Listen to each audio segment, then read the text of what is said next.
more bad government in Nigeria. Nigeria what? The only media that have been consistent speaking against the bad government and for the purpose for reformers. Nigeria what, yo?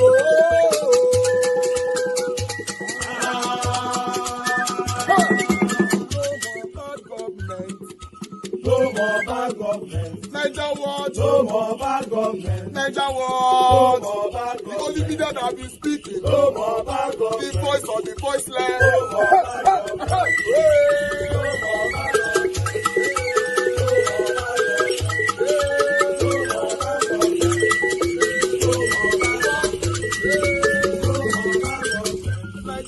No more bad government. For the poor. No more bad government. Niger what? No more bad government. Niger what media? No more bad government. No more bad government. No more bad government. In Nigeria. No more bad government. No more bad government. No more bad government. The only media. No more bad government. The number one media in Nigeria. No more bad government. That have been speaking against government. No more bad government. Niger what? No more bad government.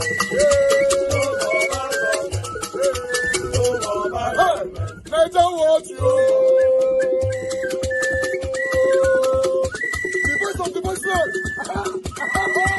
The voice of the voiceless.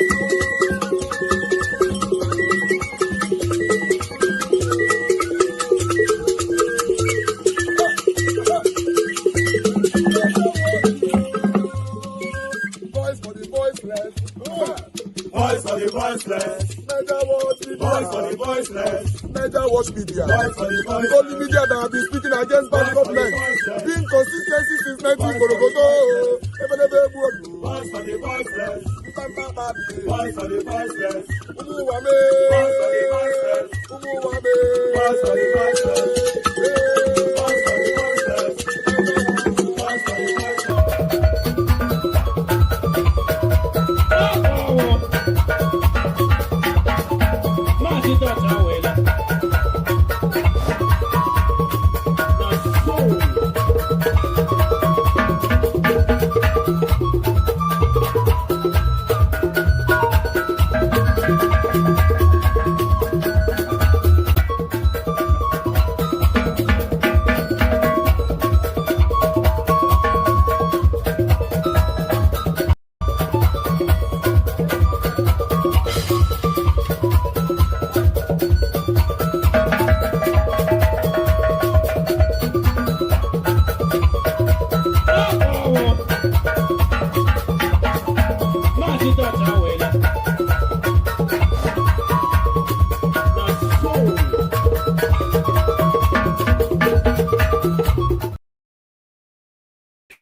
All right, guys. Good morning, good afternoon, good evening to every one of you, my people. We are back here again, talking about the things that's affecting you and I. My people, how on a day today? Happy new week to you all, and happy new month to every one of you.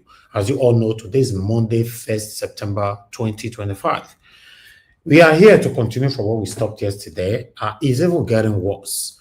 You know, when you complain and we don't act, in most cases, these people look down on what we talk about and continue to do whatever that they have been doing since Nigeria was created. You all saw what happened in Rivers State. You are aware what is currently happening in Nigeria. You're also aware that the former governor of Edo State, Governor Obaseki, went all the way to what's it called? Is it Texas? Texas. You know, he went and be speaking and spilling rubbish over there and lying everywhere. You know, whereas majority of the roads that this man constructed under 8 years, all of them have been dilapidated already. We are going to be talking about so many things today extensively. What is affecting us? You know, when we call out these people, their satanic supporters will come for you because they don't understand what is affecting us today. For example, when you call out Tinubu to do the right thing, you see Tinubu's supporters will say, oh, leave Tinubu alone.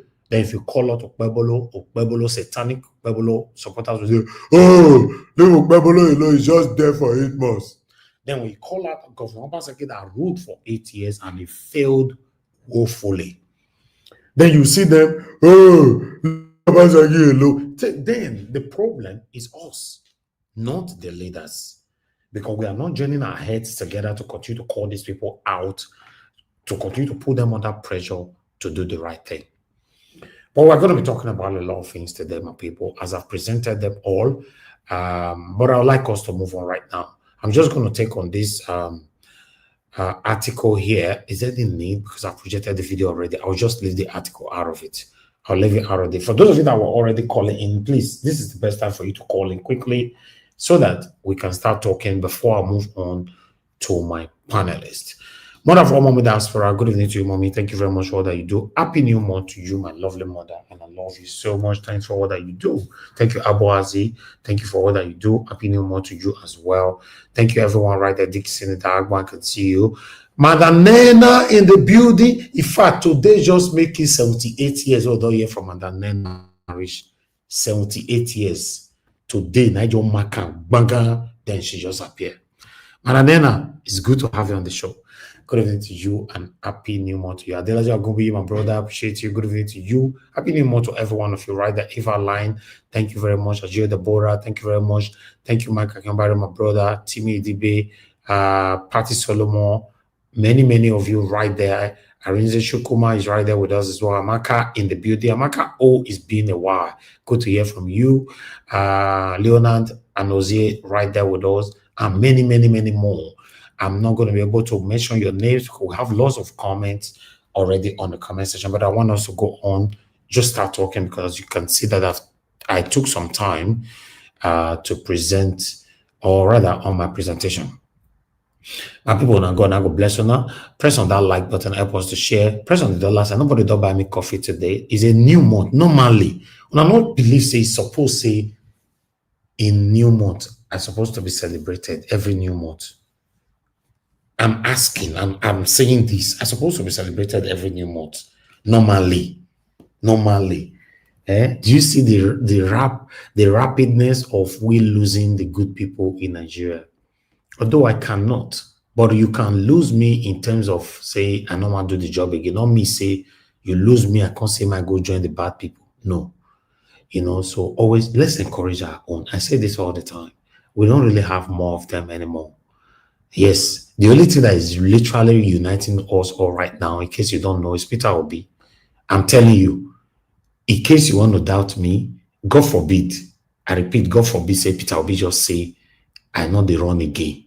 You'll see everybody will be divided, because we don't even have the next person that we can stand by and, and sings or call, for them to be the next leader of the country. Let me quickly take this call, guys. I'm distracted. Thank you very much, Mr. Akwashi. Thanks for calling in. Good evening to you, sir. Please talk to us. Yeah, Nadia Watch. Yes, sir. Good evening. Thank you, sir. I would have waited, but I said, let me call since Madam Nena is here. Since it's 78 years ago that we spoke to her last. Exactly. I'm saying hello to her, and I hope, in as much as I don't want to spoil her day, I hope her president is doing well. I hope our president is doing well. Who is our president? Who is our president now? Donald Trump. Now you already know. Donald Trump. Did she vote Donald Trump? That one we go buy soon. You go soon buy. You go share. You go buy soon. In a losing head now. Now he's running Delta Skater everywhere. He go lose. All right. That's all I can say for now. But thank you, though. Thank you, sir. Thank you. Thank you. God bless you, sir. Yes, sir. Okay. Mr. Akwashi just called to acknowledge Madam Nena. Okay, I appreciate you all right there, my people. Now God bless you now. I'd like us to just move on right now. But before that, I'd like to play this short video. Madam Rita just returned back from Edo State, Nigeria to be precise, but particularly in Edo State, Benin City. In fact, Amagba is a town, or rather where our lovely brother, Mr. Alex, they stay. Madam Rita recorded some dilapidated roads and all that, even though I'm already aware, but I would like to quickly showcase this short video here. Then we'll start talking. Although Madam Rita if they have to say, may they give you a award for recording video, this one is poor. Now D7, they'll give you, Madam Rita. Because how can you see those kind of road? Madam Rita not feel record them properly. But still, we could manage them as on na Madam Rita, I record them. Let's listen to this quickly. This road is Archbishop Idausa's Ubo Road. It's a gully from beginning to the end. It's a gully. And this road was done when? It was started last 2 years now. A year plus. They didn't even finish it. They left it. My goodness. Worse than they met it. My stomach is even turning because I've been moving. You see, my hands is even shaking. Oh, Mr. Alex, you guys deal with this every day. See. Idausa's house. Yeah, this is Idausa's house. Archbishop Bessie Idausa's house. Just take a look. If you don't less than 2 years old. SUV here, you're crazy. Basaki do me well. Wow. They didn't finish this road. They started it. And it's a very big goal. They be careful, Mr. Alex. Now, they are reluctant to do it. Oh my God. Because they said it has been awarded before. Where are the contractors? They can't find it. Invisible contractors. Yeah, they quote billions on the budget. In fact, the Edo State government, the Edo State House of Assembly that approved the budget. Just look at. There was a budget meant for road, right? We'll see what we are facing. Any woman that is pregnant now will have a miscarriage just on this road, and it's more than 1 kilometer. It's a gully. Oh my Lord. This is Madam Rita with Mr. Alex. See road when Obaseki do. I'm just videoing. I'm going on a tour right now. Mr. Alex, say hi. Hello. Yes. So, all us Obaseki apologists, please, people should come and see. This is GRA. Yes. Adenya. This is GRA. I'm disgusted. I'm disgusted. Just look at the entire roads that were done less than 2 years. It's all gone. They're finished. Even the shock absorber of this car is done. Oh my God. This is another road though. Close to Lakibuni's. This is Lakibuni's house. This road they did last 2 years too. Last 2 years ago. Mr. Elvis, Mr. Elvis, Alex, your wiper. Okay. Just look at. Just take a look. Deputy governor pass every day to go to work. The new deputy governor. Oh my goodness. Oh my goodness. Oh my Lord. We just entered a very big hole. I'm not really.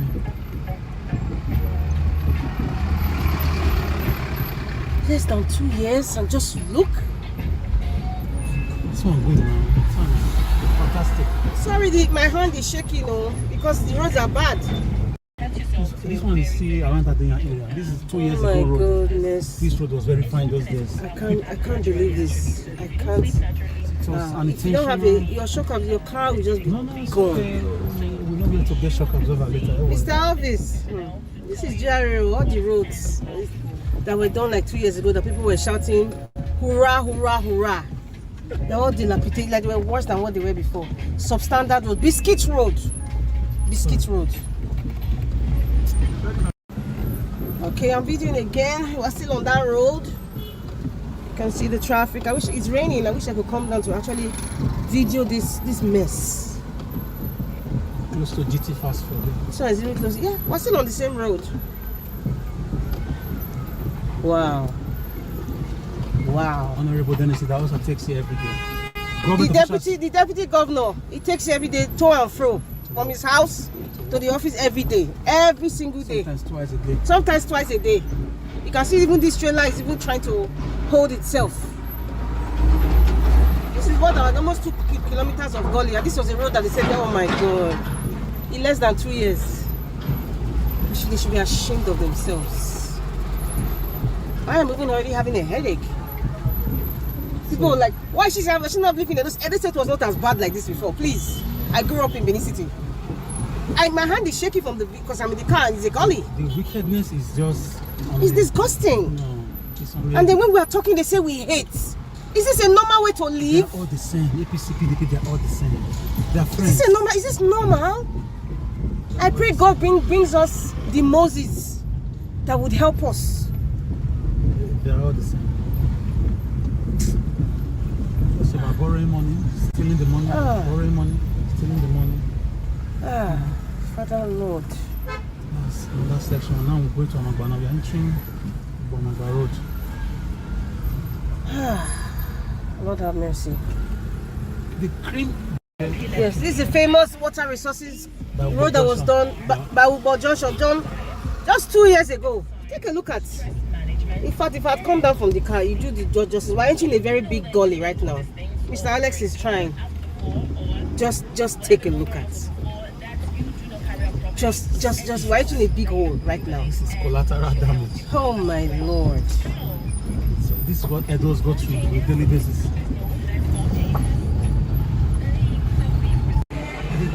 Okay, this is Kabaka's Junction, Amagba Road. That was done 2 years ago. That was done 2 years ago. Oh my God, Mr. Alex, be careful. Oh my goodness. It's shocked. I wish I could come down so people can really see. Maybe it's not really doing justice. Kabaka's house, yeah. And that's Kabaka's house right there.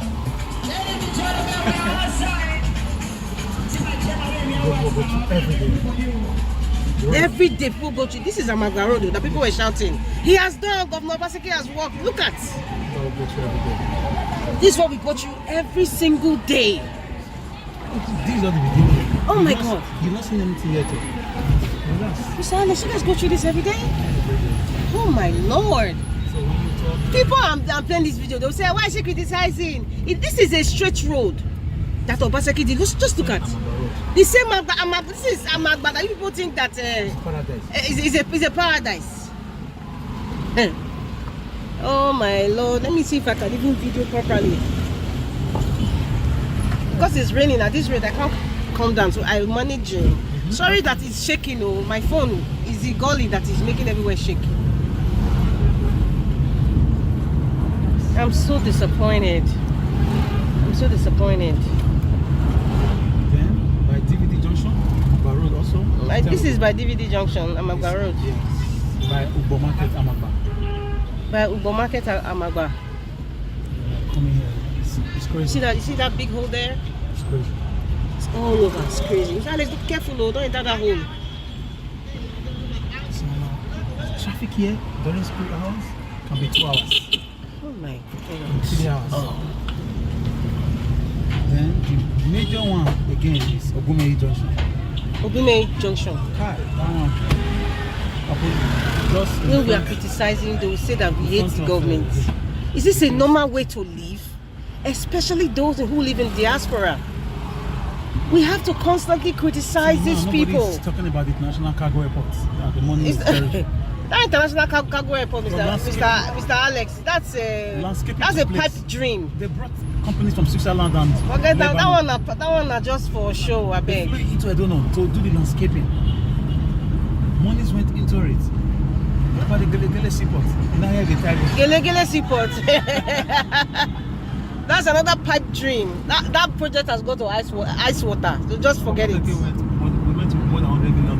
People are just saying. Oh, in fact, Mr. Alex, this is Obumei Junction. Front of Victoria's Kitchen. Front of Victoria's Kitchen. We're not advertising any company. We're just saying so that people will know the junction we're talking about. That we are not lying. But we are not lying. See the big potholes here. This road was done. Oh, 2 years ago. 3 years ago. Just look at it. It's a gully. Biscuit road. We're entering a big hole now, so just be patient. Be careful.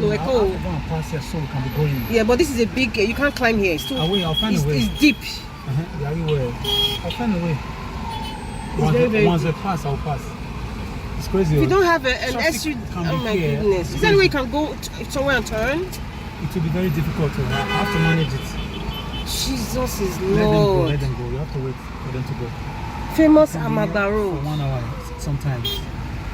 For 1 hour, sometimes you can be here. Of course. There's people that live here. People are living here. This is bad. They are comparing to the Lagos traffic now.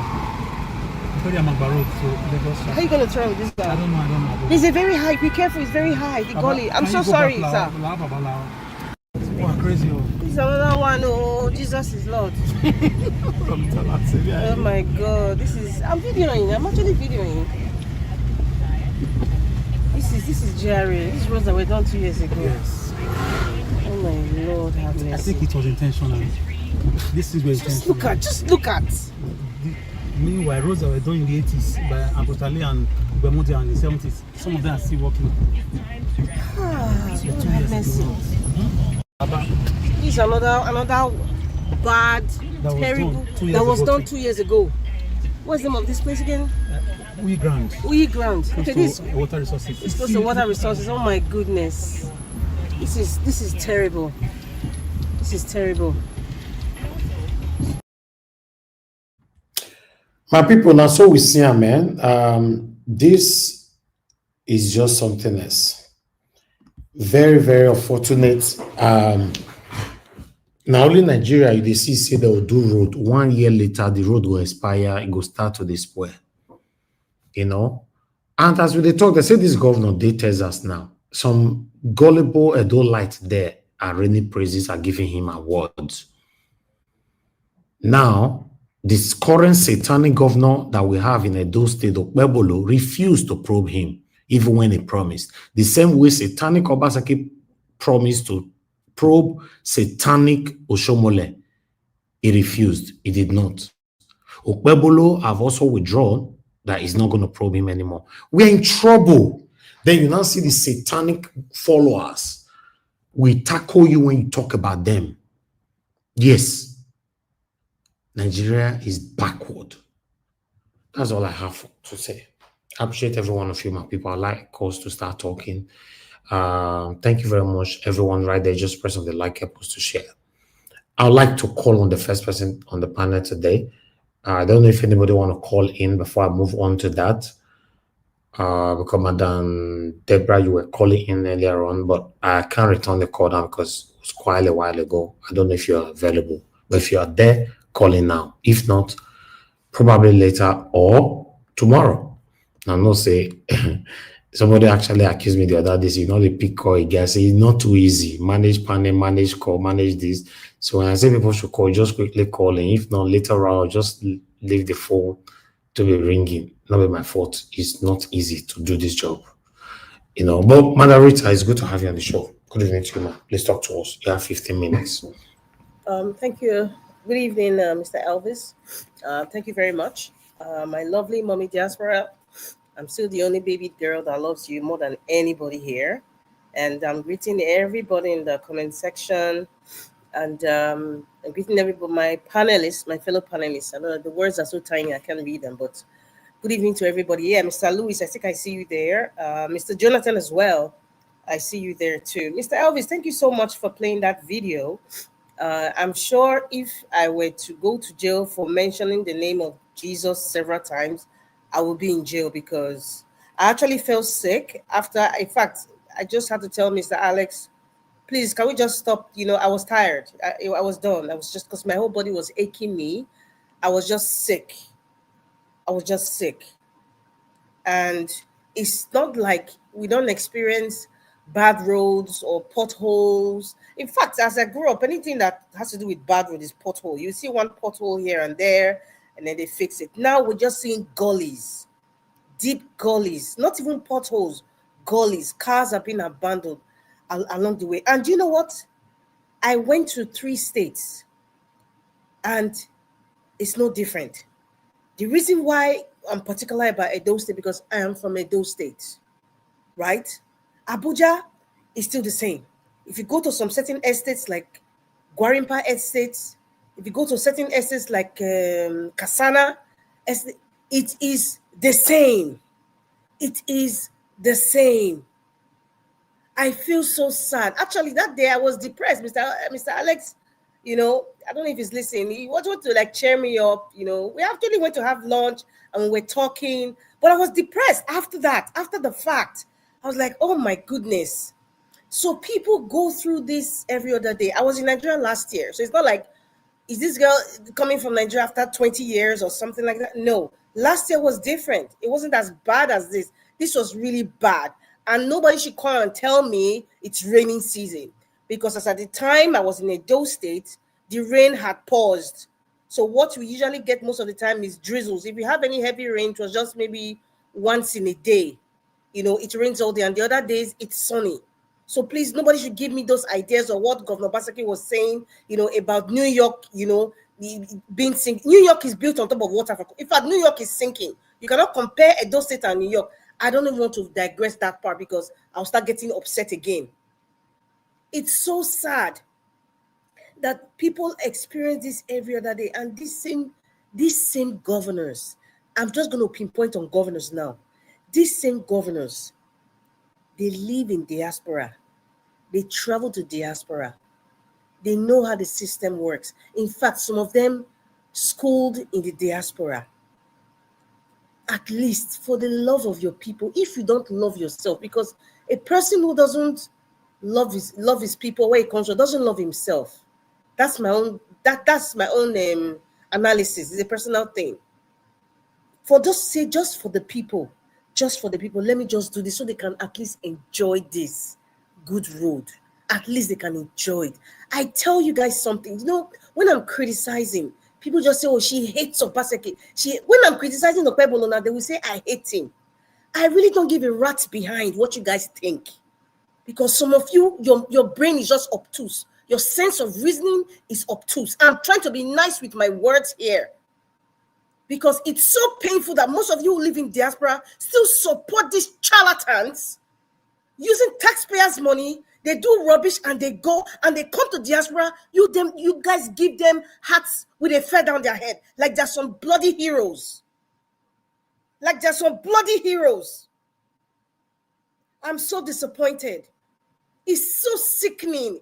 What I experienced is so sickening.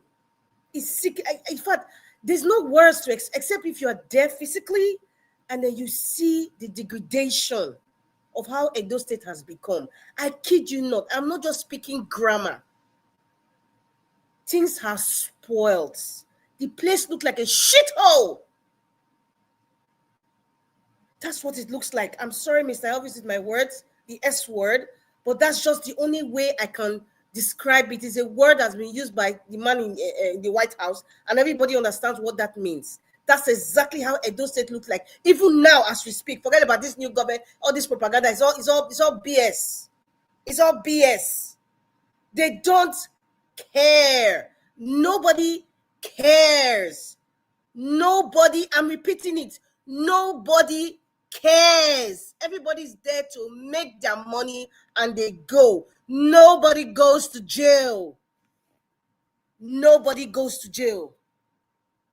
Nobody goes to jail. And I preached it from last year.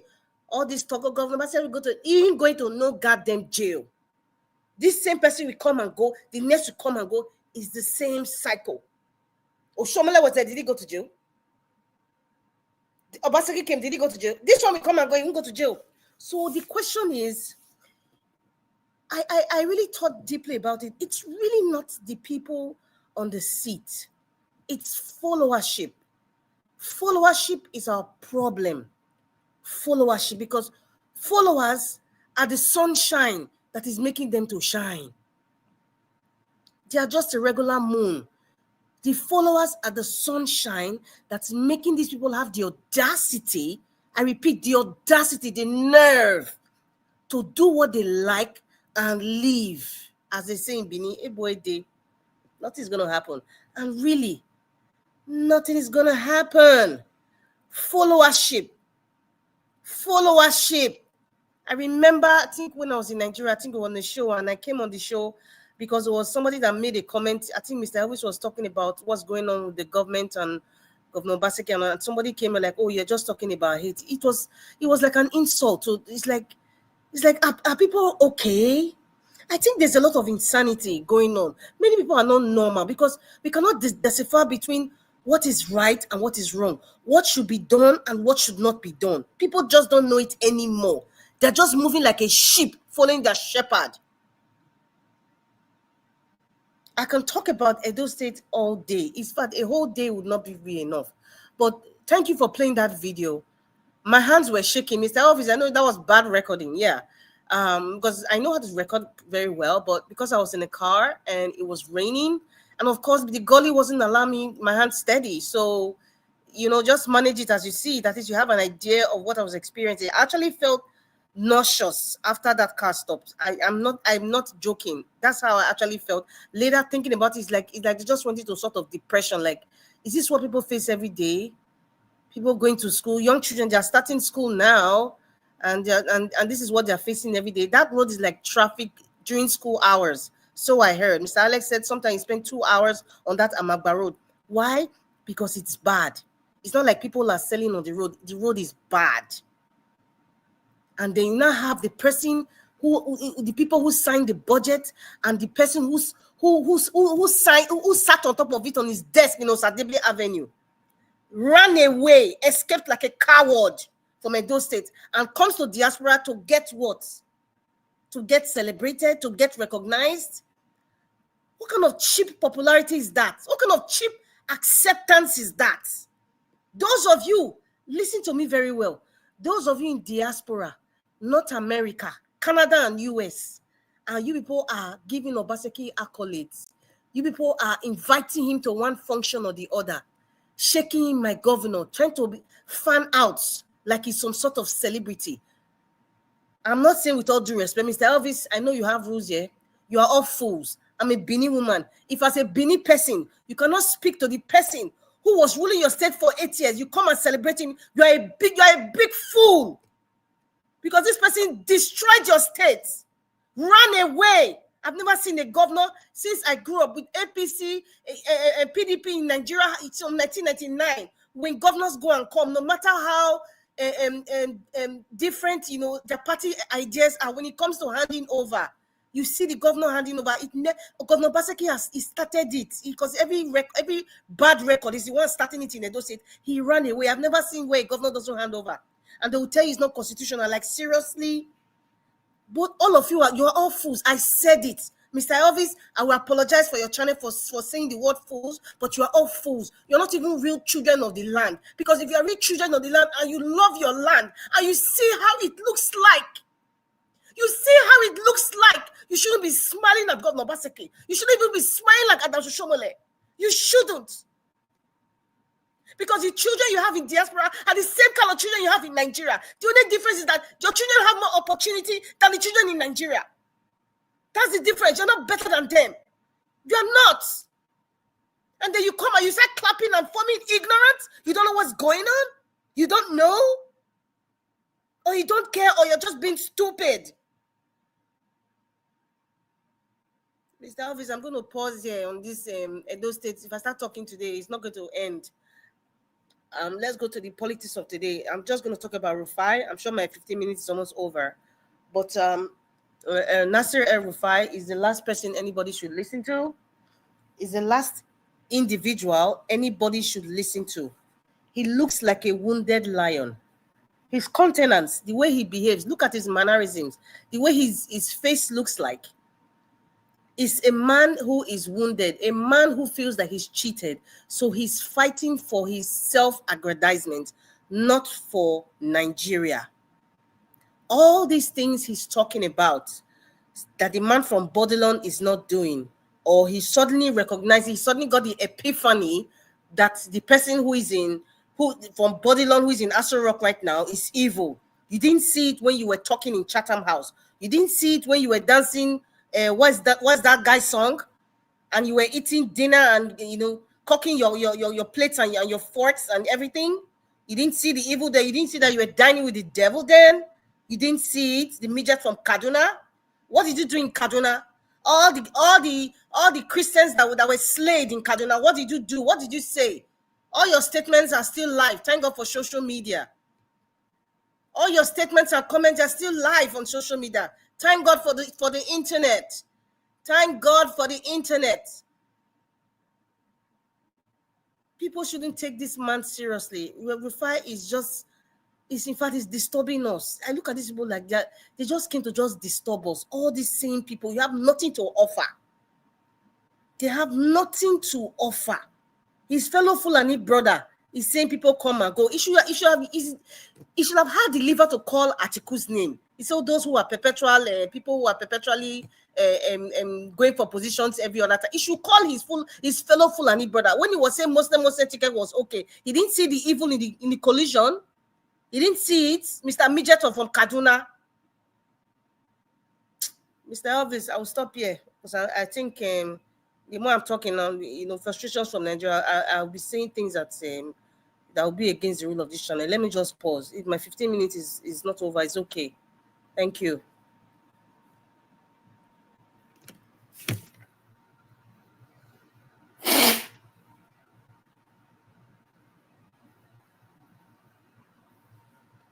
Is Mr. Elvis there? Oh, I don't know who the next person is. Is it Mr.? I'm just going to go by the screen. I don't know if Mr. Jonathan or Mr. Lumide is next. Either one of you can start. Hello there. Yeah. Hi, Mr. Lumide. One moment.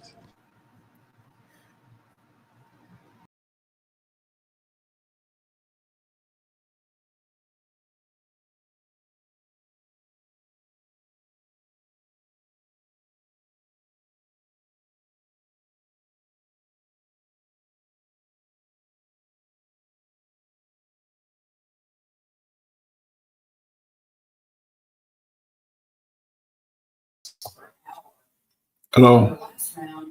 Hello. Mr. Olumide, are you there? Hello.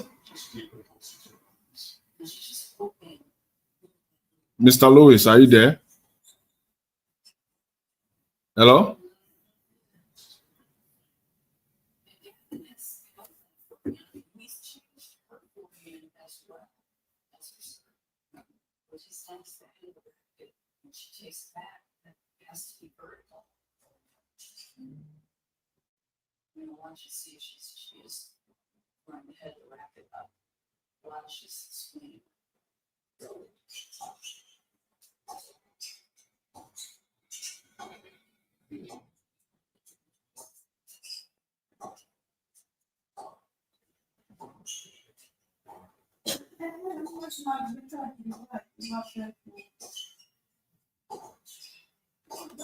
Mr. Elvis.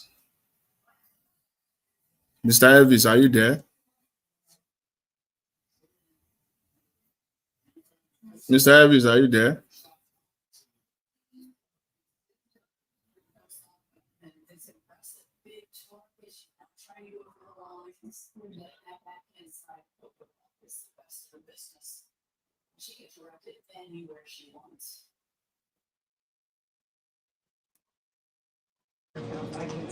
Hello. Hello. Yes, hello, Mr. Olumide, are you there? What happened to you? So I just had to go answer someone there. So Okay, all right. What of Mr. Lewis? Mr. Lewis, are you there or not? Mr. Lewis, are you there? can I quickly chip in before you can go ahead. I get Go ahead, distracted Mr. again? Olumide. You can go ahead. Yeah. Okay, no problem. So good day to everybody. So Sister Risa, see, I feel your pains and your pangs. I mean, what you just saw in Edo Day is just a mirror image of what goes on in all of the states that we are in. All of the states in that contraption. I mean, I'm from Ogun State, so what else would you? I mean, I see videos of things going on online from online bloggers, and the state that we left it. I mean, over 15 years ago hasn't changed. It's still the same state, and you kind of wonder what they do with money. So that tells you what they are doing with money. So, like El-Rufai said, all they are just practicing, and what the legacy Tinubu has brought is the legacy of cronyism. That was exactly how he governed Lagos State, to give favors to family members, associates, or people who come to bow the knee to him. So that is their own way of promoting governance. And how many people can you make changes to their life in that way? You understand? It's just unfortunate that this is where we found ourselves. Which brings me to the last election. Look at Rivers State. Cronyism. All they did was just to select people, associates, to give them chairmanship positions, and what they will do is allocate money to them, pay them salaries, no development, no nothing. You understand? So I mean, everything is just shambles. Everything is just. I mean, this is not governance as we know it to be. You know, there's a purpose for democracy. You understand? So when people come online and say, "Oh, democracy has not worked for us," this is the white man's system of governance. It is that. It is that. I mean, they're just talking nonsense because you have not allowed it to work. Because democracy, for it to work, it has to be patience. You have to have patience for it to bear fruit. A typical example of that is I will always Margarita, refer I can see you. I can see you. see I will always refer What happened to you, Mr. Elvis? so I so don't I know will my network. I will always refer to Margarita. Rita is already done, Elvis. So No, she was on backstage. Don't worry. Quiet. okay, so I will always refer to Awolowo because that is the only good example since 1960 that I see that left a good legacy up until today. When Awolowo was making his programs, then there were people who were against him. You know, it was democracy, it was regional system of governance. People were against him. Even the people who were against him the most were his Yoruba people who didn't like the kind of discipline he brought to Southwest, the kind of discipline he wanted to bring to Nigeria when he went to UK to school. You know, when he went to UK, he saw the way the white man made progress. He wanted to bring that down here. If Nigeria had allowed true democracy to prevail by not rigging elections, I mean, fine. Even if Azikiwe wanted to form a majority government with Tafa Balewa, you understand, and they had allowed it to play out through the ballots, the next election cycle, maybe they would have said, the people would have thought otherwise and say, you know what, maybe this kind of governance is not what we want. Maybe what Awo did in the Southwest is what we want him to replicate all over, and then the next election cycle, it would have won. But we weren't patient. The black man, see, that is our mantra. We weren't patient. We want quick. And then there was the first coup, and from the first coup, we are where we are today. When we say America did not get there in one day, the reason why we say that is because America allowed the system to play out. When somebody is elected and you haven't performed to the expectation, the next election cycle you have voted out, they bring somebody in, somebody more who they think is more qualified. You understand? That is how development comes. Somebody who they believe can use the money to better the resources of the people. But when you keep rigging election and you keep bringing criminals, you can never move from it. You can never make any move or one iota of progress anyway. That's why you can never make any move. You can never make any progress. You understand? Today, the people who even thought who didn't see well in what Awo did in his policies, today are the ones now shouting and crying, you know, and eulogizing the man, you know, for all he did, because it paid off several years later. That free education paid off several years later. That free healthcare paid off several years later. The television station, the legacies he laid down when he brought in production in the industrial estate in Ikeja. Everything that he did, Odua investment, farming, everything that he did paid off, but now everything is all being eroded. You understand?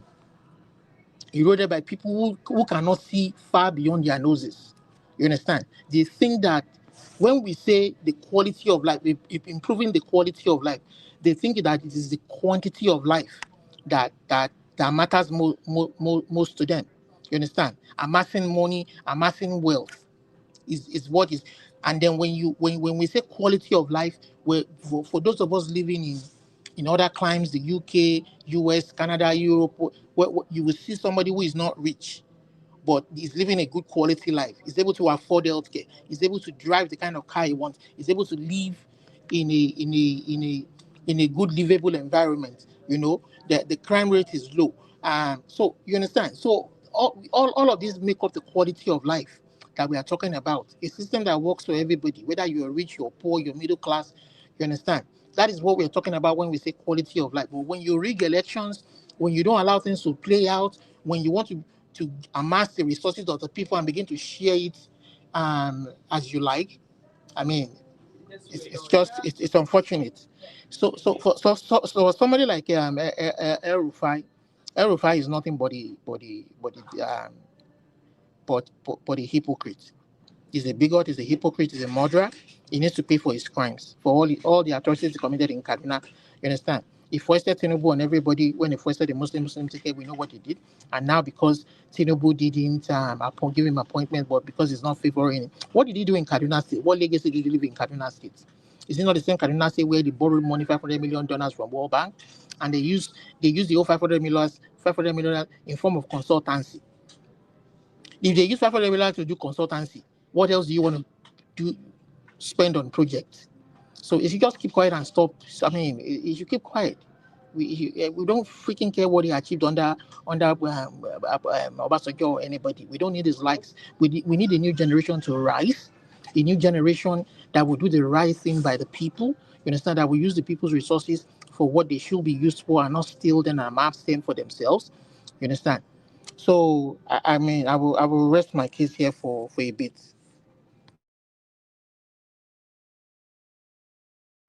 All right, Mr. Olumide, thank you very much for your submission. God bless you. I appreciate you. Okay, I would like us to move on right now. Mr. Jonathan, I guess you've spoken, right? No. Okay. It's your turn now. Please talk to us. Good evening to you. I agree to Mr. Ivis. Thank you very much. When I'm not here, and then I've said it before, when I'm not here, when somebody finish talking, why can't the next person just unmute and start talking? Everybody will just be looking for. This one was different though. This one was different. You are completely out. Nobody else was talking except Olumide and I. So it was like something happened to the broadcast. But anyways, exactly. Olumide, took over. I didn't know because I thought you only affected me. Okay, that's fine. No. Thank you. Yeah, Mr. Ivis, I agree to. God bless you. Good work you are doing. Happy new month. I greet my fellow panelists as well. And Mommy Diaspora, once again, I greet you. God bless you greatly. And all the commenters and all the callers, prospective callers. I greet everyone. God bless you all. You're welcome. Since Olumide, stopped on El Rufai, I think it will be more appropriate for me to start from there. Just to continue on that trajectory, because he used and the reason being that he talked briefly about consultancy. El Rufai used about 500 million, and that is not in question, because in an attempt to defend himself, El Rufai himself brought out the list of how the money was actually, and all the consultancy agencies that he used, and how the money was actually distributed to them. So that was up to today. That's not in question as to how he used, whether it is 500 million or not, but he used a substantial amount of money for consultancy. And listening to that interview, of El Rufai, he made an attempt. He tried, to project himself in a positive, manner. He did, and that was the whole idea. To come out and project himself, to an extent where if you are not conversant or you are not the person that followed the Nigerian politics as a whole, you probably might have been completely sold by El Rufai, through this interview. And you can see, my brother, we always say here, Black Panther, Nigerian politicians will never change. And you can see it. I mean, El Rufai did a fantastic job. A fantastic one, that interview. He beat Shehu hands down. He answered all the questions eloquently. he came up with, points to defend himself that if you are not conversant, you are completely done. If tomorrow were to be an election, you will in fact, with your eyes open, you probably will vote for him. That was what he did there. But we all know that everything he said there was just an attempt to deceive.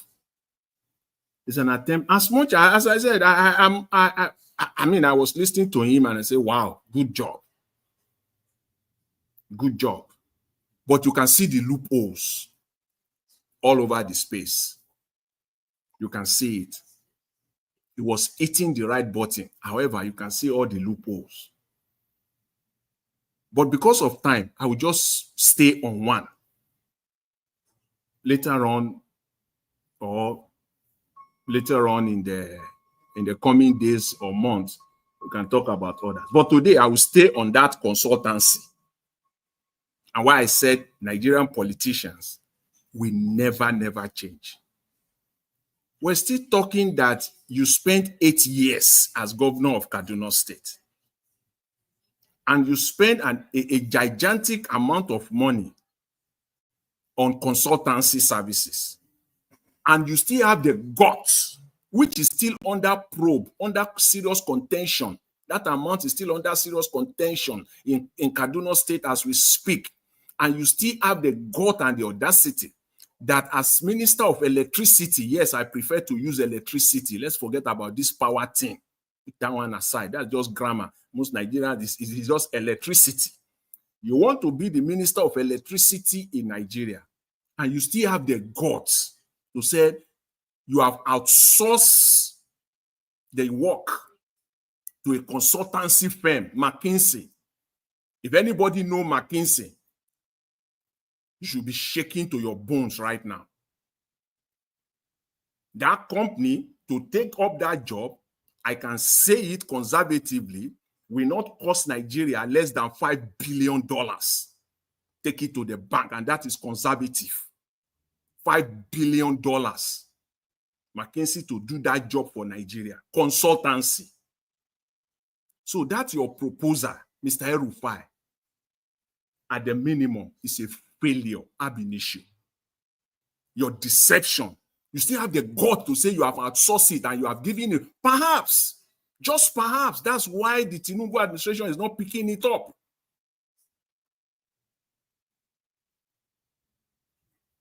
What is McKinsey known for? Is McKinsey a Nigerian company? How much will it cost Nigeria to employ the services of McKinsey as if we don't have Nigerians? Here are the real questions, Mr. El-Rufai, just to put you where you belong, to silence you. And I hope the Nigerian media will be knowledgeable enough to take you, not just only you, politicians like you, to take them on. Not because the areas where she will give you the leeway. These are the areas where I believe he gave you the leeway. Because you are running your mouth in that interview that you want to be the Minister of Electricity and that by 2030, the length and breadth of Nigeria will be covered with 24 hours electricity. But on top of it, you say you outsource the job to McKinsey, which will not cost less than $5 billion. That I know for sure. I don't need anybody to tell me. Right? So, Mr. El-Rufai, will you be willing and ready to give us a timeline and deliverable of this your proposal, quarter by quarter, year by year? Are you ready to do that? Because you are running your mouth, you are so sure. If you can come out and say by the first 3 months, by the first 6 months, by the 9th month, by the first year is where we will be. because you are running your mouth. If you can't do that, you are just who you are. You can never change. You are crooked. Are you willing and ready to put your resignation letter on the table,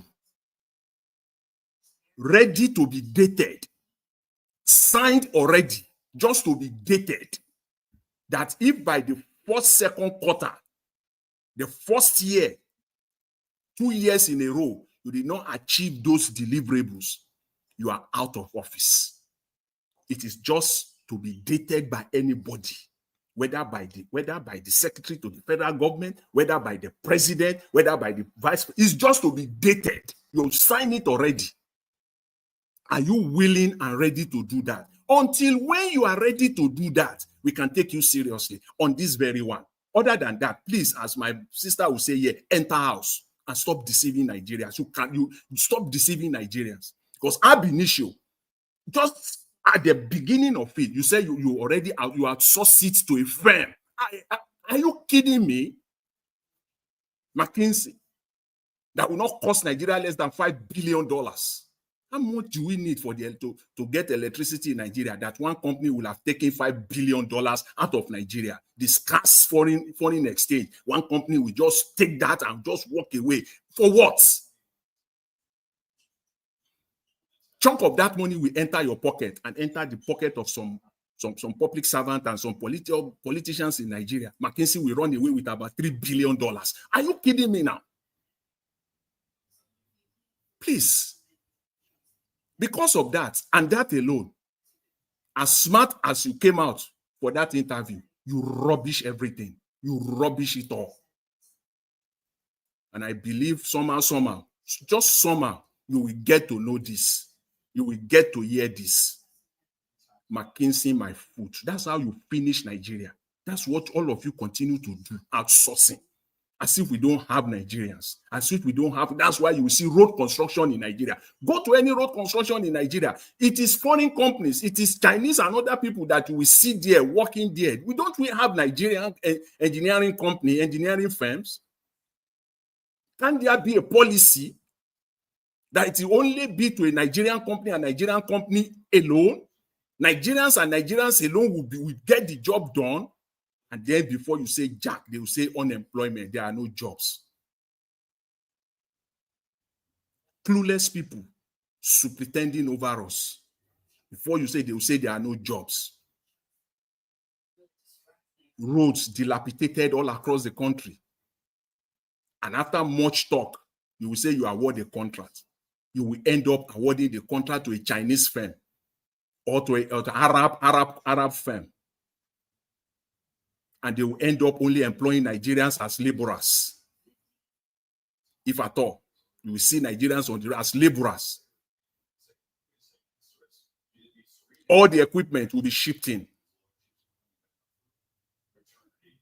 The entire 80% of that money is going out of Nigeria. So what is it that is actually helping the economy? What? It's just a way to steal Nigerian money. Just simply put, steal it. Just steal it. Broad day stealing. That's all. That's all. That's just what it is. That's why the likes of Wike want to buy there. Is constructing bridges. That's why you see them constructing only crossover bridges, because it's a fantastic way to steal money. It's one of the easiest way to steal the commonwealth of the nation. Go there, go to Abuja, go there and see. You will see Arab contractors. You will see Julius Berger. Say Julius Berger has nationalized. How? All the equipment. Everything is being done outside Nigeria. How many Nigerians are being employed? In the real sense of it. Go there across the length and breadth of Nigeria. You see Arab contractors everywhere. They are the one getting the contract. Now it is Chinese companies that are getting the contract. Morons that are ruling over us. Go and get loans from Chinese companies, and they mandate them. They have been mandated that the jobs will be given to Chinese. Morons. and you said Nigeria is going to get better, we should just keep quiet. It isn't going to get better anything. It's not going to happen. It's as simple as that. Sick and tired of these people. That's why Wike will be running his mouth all over the space. Service, let me just quickly round up. This rubbish that they conducted in Rivers State this past weekend. We are going nowhere in Nigeria. Nigeria is a full-blown autocratic nation. Someone was talking about a semi-democratic. There is nothing like semi-democratic nation. It's either you are democratic or you are not. Nigeria is not a democratic nation. Example is that of this past Saturday in Rivers State. There's nothing democratic about it. People just sat down in one room, wrote figures, presented it, and declared winners. Let the Rivers people that came out, because everything that I saw on social media, I didn't see people on the street. I didn't see people queue up or line up to vote anywhere. All the polling unit, all the videos on social media, you only see 10, 20, 15 people at most at all those polling unit stations. Who are the people that actually voted? Can we see the proof and evidence? Saying he came out today running his mouth again. Who is this man? We have a problem in Nigeria, a serious one. Mr. Evans, let me leave it there. The last thing is that Eru said. Anyway, let's. I'll come back to you on that. Thank you, sir. Thank you, Mr. Jonathan, for your submission. Okay, I appreciate every one of you, my people. Thanks for your time. Help us to press on the like and help us to share. Let me come to Sir Louis. Sir Louis, please talk to us. Good evening to you. You're not there, sorry. Mama Isho. Good evening, everyone. Okay. I'm so sorry I can't contribute today. Something just came up, an impromptu emergency just came up. So I'm just going to listen. Okay. Thank you. That's fine. Thank you, Sir Louis. Thank you very much. God bless you. Mama Isho, it's good to have you on the show. Good evening to you, ma. Talk to us. Greetings, beloved Elvis. Greetings to mommy when they carry me and my children from back. If not for you, I for don't fall. Thank you, mommy, for being there for me and my children. Thank you, everyone in the panelists. Thank you, the listener. And thank you, the commenter and those who will listen later. Please, pardon my voice. My voice is like this because I was fighting a dangerous battle in Libya. The story you will hear in fullness when the due time comes. But as I know, Mama H.O. does not go for any battle for any of her child, and she doesn't come victorious. So we won the battle of today. To God be the glory. Having said that, Father, I want to thank you. They say, breeze blow, far on open. Mr. Gregory Peter Obi. Shebi you don't see now. Erufai don dey single. These na people when you dey go meet. Say now that go help you defend vote. Because you know say not be then go help you win election. You know that. You know say now my children go help you win election. But you are not confident enough to know say my children go fit defend vote for you. Just because you are not courageous enough to tell them, say, look, do it. That is the problem. Because in the last 2022-2023 election, if you were courageous enough to tell my children to go for what they worked for, T-Pain, my senior boyfriend, Tiff Tinubu, wouldn't have taken that seat from you. And now we are going to 2027. To you, my children will not be able to vote you in and defend their vote. But that is a lie. It is a lie.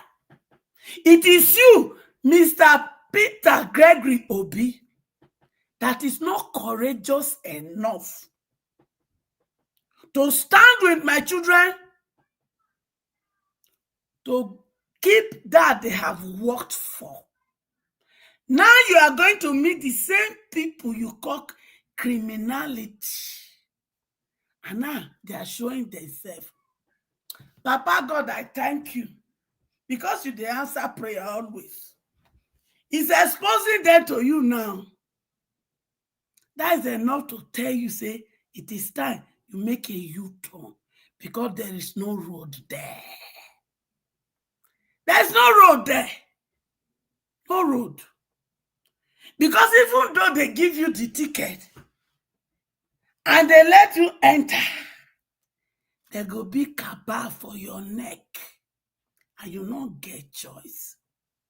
And you know, say, the only way when they go let you enter, they go rig past Agbado. If not, they're not, they play free and fair election.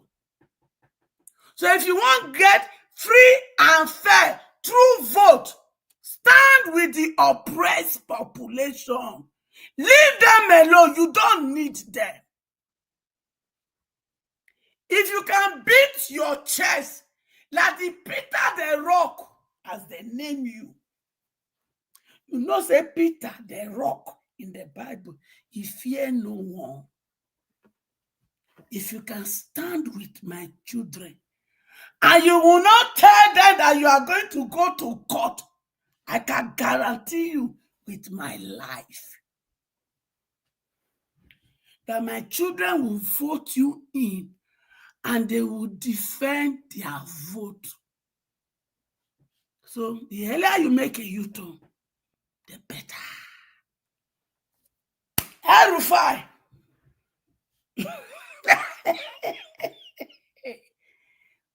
It is I believe you when you talk, say you repent for where.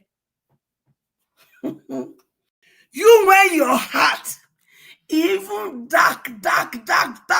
Even Satan himself, he heart still clean past you. Yes. If God gives Satan a second chance, he go repent. But you, El-Rufai, you can never repent. Not be una import Boko Haram into the country. Not be una. Not be you and your people. El-Rufai. Not be you and your people. They sponsor insecurity. El-Rufai.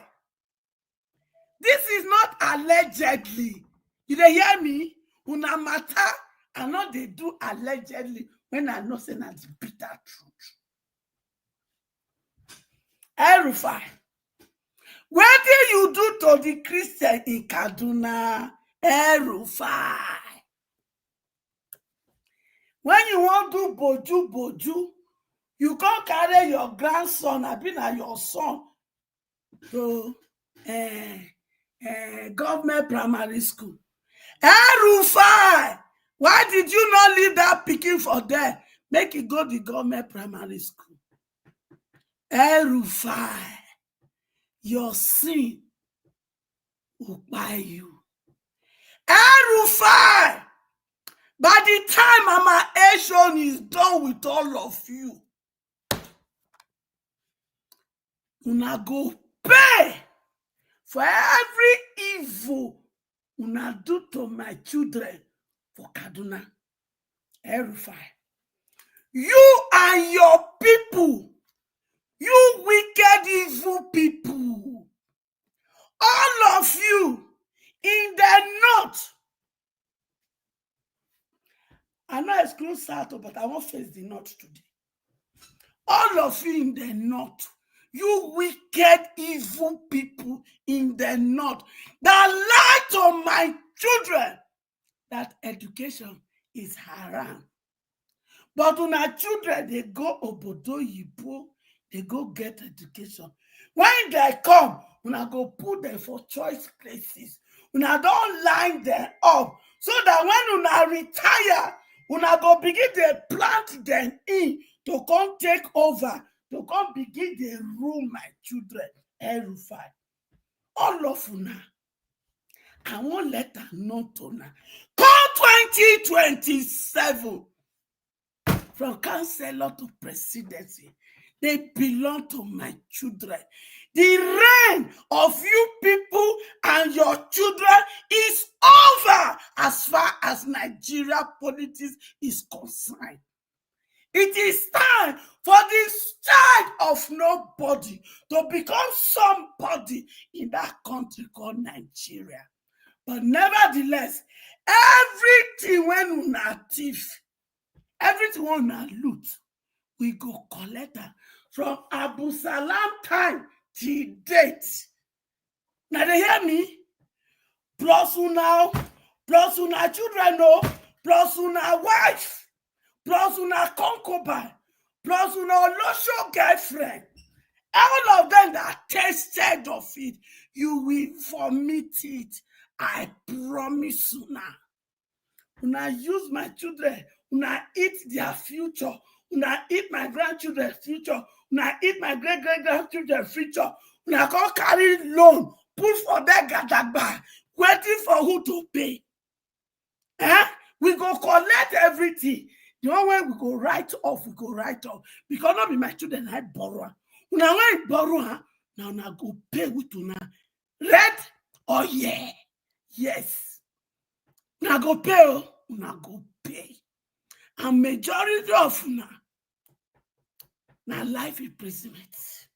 Majority of una na go buy with ta. Majority of una na rope go do na. But you know what? Before I enter that prison, my children when they there now, I go collect them out with what they call presidential pardon. You know why they qualify to collect presidential pardon? Because Boko Haram, when it display my children come out from their villages, when I give them presidential pardon, when I can't rehabilitate them, when I can't put them into army, when I can't put them into the system, that means whoever that will take the seat of presidency, hear me and hear me well.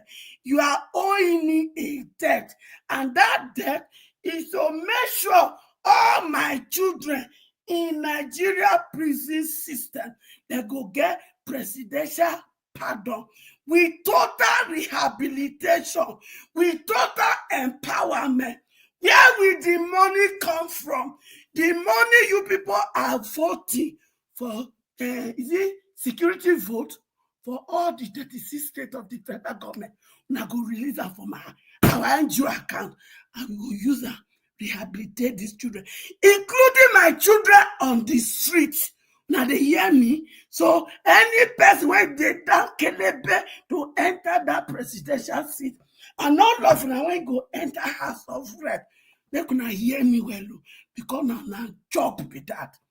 Thank you, and God bless us.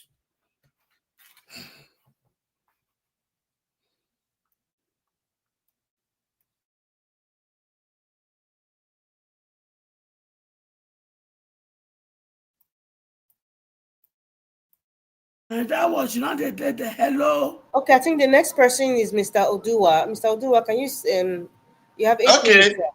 Okay, I thought Baba Louis give the space to Mama, so that is. Anyway, thank you very much. Thank you very much. Good evening, Madam Rita. Thank you very much. Good evening, Mommy in Diaspora. God bless you, man. Thank you for your good work. Thank you for what you are doing for us. Good evening, Mr. Najawash. Yes, happy new month. Thank you. It's not easy. Good evening, Baba Jonathan, Madam Rita, Mommy Echo.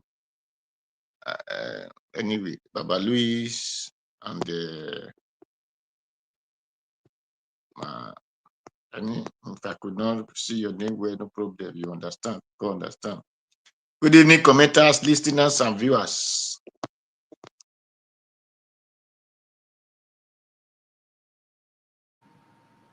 Oh, I think his connection went off. So, Prince Alabo, I think you're the next person to speak. Prince Alabo, if you're there. Thank you, Madam Rita.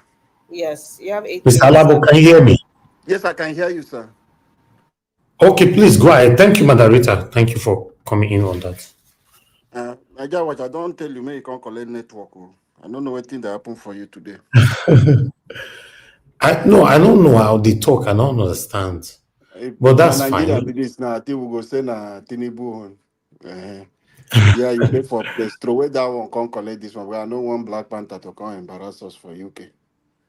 No, Black Uh, Panther don't sleep. You don't join us today. Thank you, sir. Good evening, sir. Thank you for what you are doing. Thank you for coming out.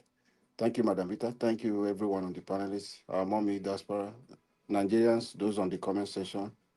Like Mr. Odua will say, even those that are passed by. God bless every one of you. A new Nigeria is coming and a new Nigeria is possible. One thing I'm just worried about is the level of illegality going on in our country, and things will just keep ignoring, and people are just passing it. When we are saying people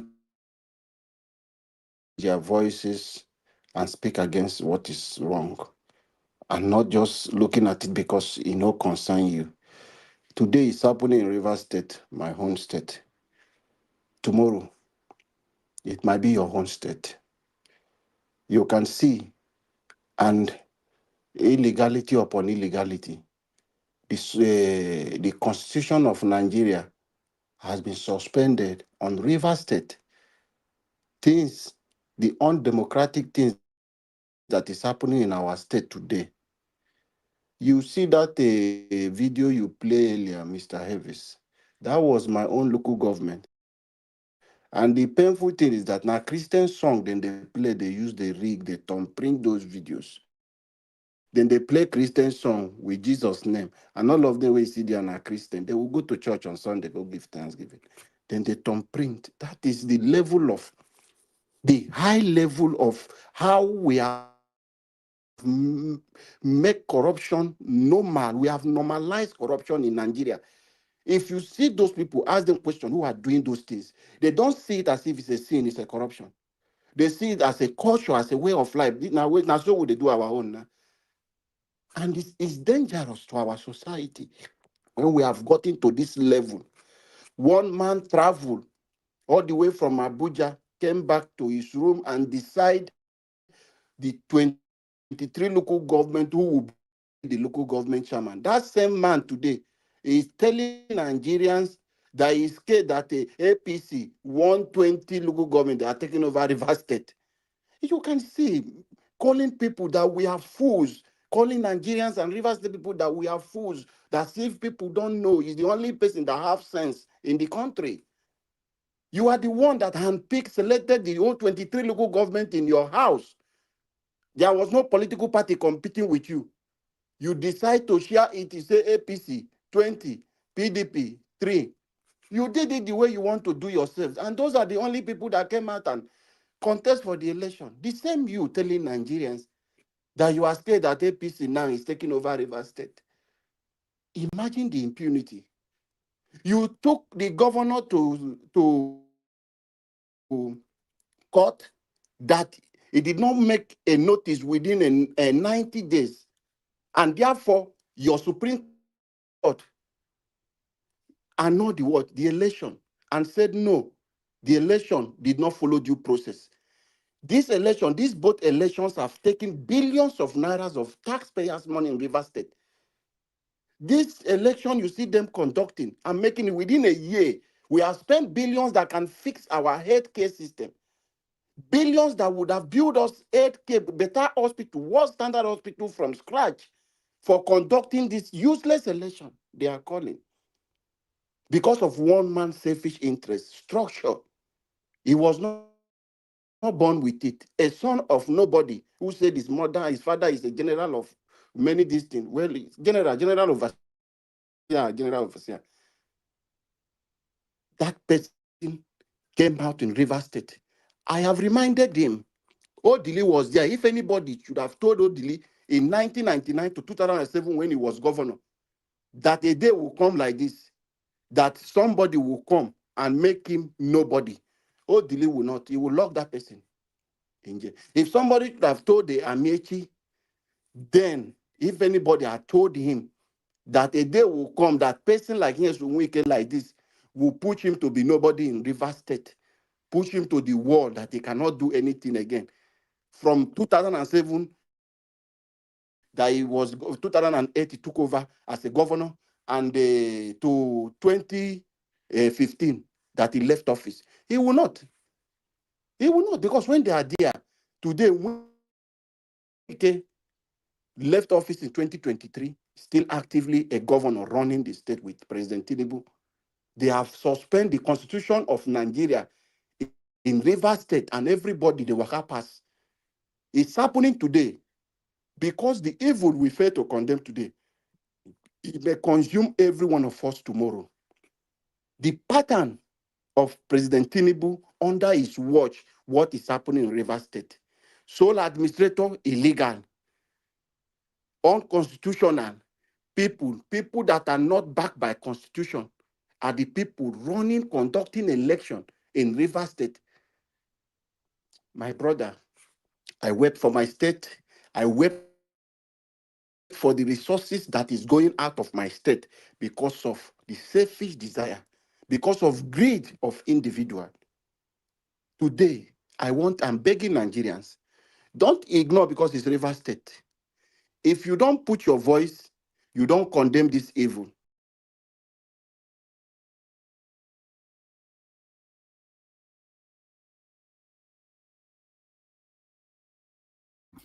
What happened to Mr. Alabo? You left. Can anybody hear me? Yes, can hear you. Can hear you. Okay, thank you, sir. We lost Mr. Alabo there. I think we need to move on. I think his network. Now, he dey proud of his network. Just the network don't show yeah. Mr. Alabo, you don't come back. Wait till happen. Your network show where you come over the open there. I think you say your network na good pass for the whole UK. It be like say this UK network. It be like say. I just tired UK network. I just put me back. Okay, Mr. Alabo, you mute yourself. Okay, but you can hear me now. I don't know whether they backstage or I never see that blue thing around it. Can you hear me? Go ahead. Talk to us quickly. You have 2 minutes left. Oh, sorry. But can everybody hear me? Just to confirm, because I'm not me and you they talk so. We can hear you. Me and you they talk. So whether can everybody hear you? No, you just confirm from other people now. Because now you did the video here. Because me I the fear. Okay, I hear you. I hear you. No, my network, no worries. Book will not go that side. Now you and me there. Can you throw away your phone? Your phone not good as well. No, wahala, sir. That don't finish me. You don't finish me. So, my brother, I just want Nigerians to help us and join us, put their voice. What is happening today in Rivers State? They are setting a negative standard for Nigerians. When another president will come tomorrow and do the same thing, they will cite an example. This is what happened in so time, and none of you condemn it. Today, the Supreme Court has been silent. The governors of PDP took this issue to Supreme Court because the power that be, which is the people who hold Supreme Court, yes, Wike, and the presidency, give them instruction not to entertain that matter that they brought regarding the Rivers State. If actually President Tinubu had the constitutional power to remove an elected governor that was elected with him the same day, and that was sworn in with him the same day, if he has the power to remove that elected governor. Up to today, I'm telling you, they told them to keep quiet, not to say it, because they know anything the Supreme Court will make about that thing will become a law in the country. So therefore, they asked them to keep quiet. Supreme Court refused to entertain that matter. Today, as I'm talking to you, 6 months will elapse very soon in this month. So they will bring him back, and that will be a way of life. Like the APC are saying in so year, in 2013, 2014, President Goodluck Jonathan did the same state of emergency in Borno State. They talk about the Obasanjo own in Plateau State. Those are the references they will begin to give. We cannot continue upon illegality upon illegality. Every one of us must condemn this evil. Look at how they wasted resources that would have fixed a lot of things in River State for this kind of year election they did. Nobody came out. In 2023, Wike could not manufacture upon that. He rewrite the result of a 2023 election, but he could not manufacture 300,000 votes in Obiakpo. But today, election people do not even come and participate. He claimed he owned River State, but he could not force people of River State to come and do, since he thinks he has the structure. Today, he's claiming victory that in his own local government won over 300,000 in Obiakpo. The whole election of River State, what did he produce during presidential election? Did you say, Mr. Alavo? Did you say? I don't know, wait, Mr. Niger, what Mr. Alavo can hear me. Mr. Alavo. However, I appeal to Nigerians. Mr. Alavo, please let us put our voice together and condemn evil. The evil Mr. we Alavo, fail to condemn today. He can't hear you. He can't hear you. Mr. Alabo. You can't hear me. Yes. Okay, no. So Mr. Jonathan was calling you. I was calling you, Mr. Alabo. Are you saying that the vote in Obiakpo local government, the total vote, which kind of is almost 300,000? I'm seeing myself for backstage. It does vanish again. Mr. Labo, you know the here.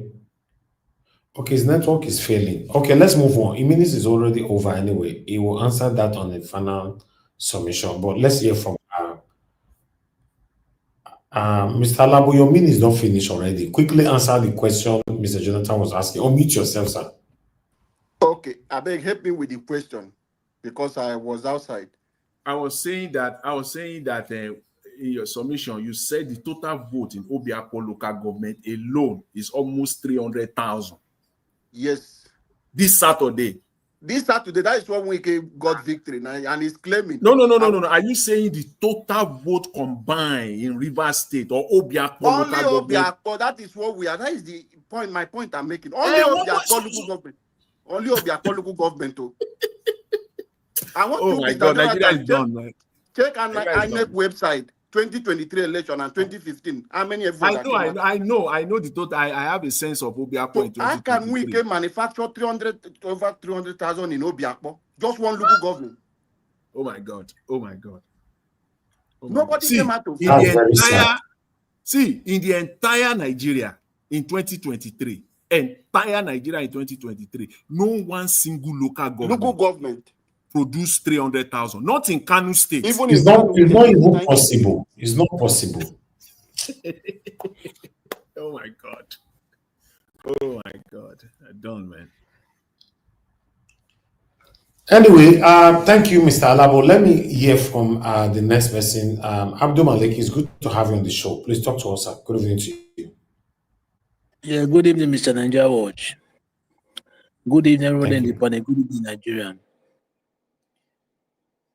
This election they conducted in Rivers State is no election, and perhaps all what they are doing there is unconstitutional.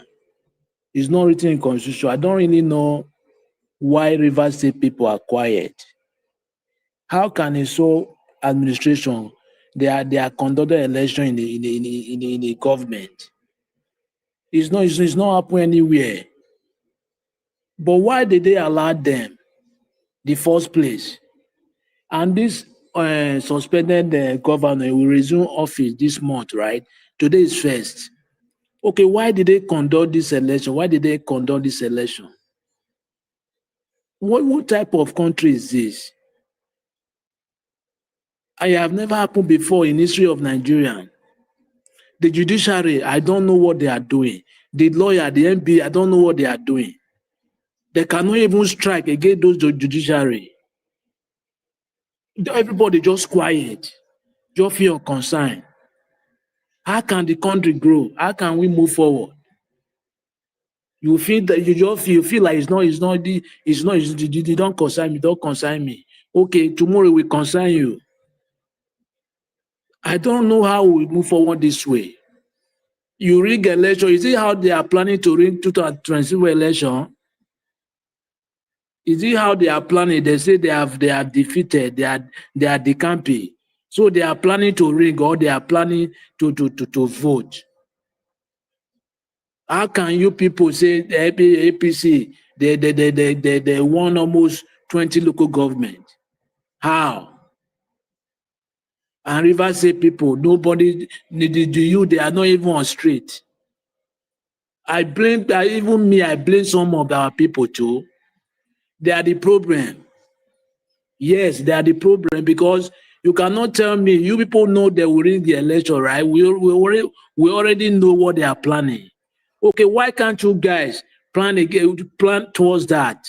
Thank you, Mr. Abdul Malik. Thank you. Yes, we know like 2027, we already know their strategies. Okay, if they lie, like those all those prominent men that have ADC, a Labour Party, PDP, they lie, they allow them to rig the election. Because we already know their strategy, what they will do.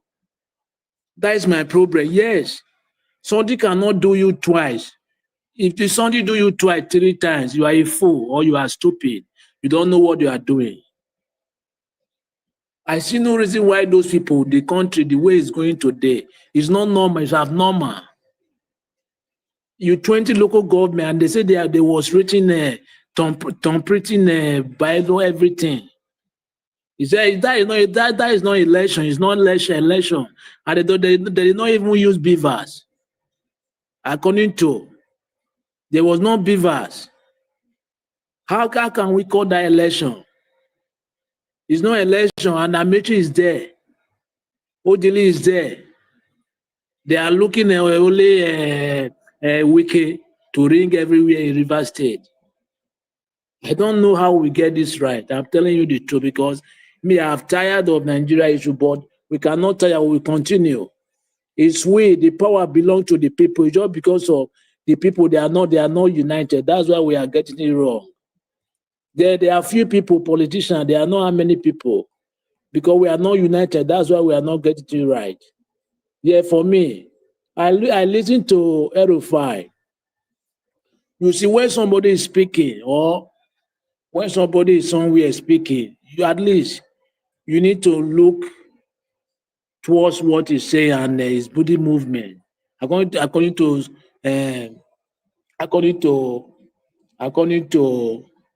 psychologists.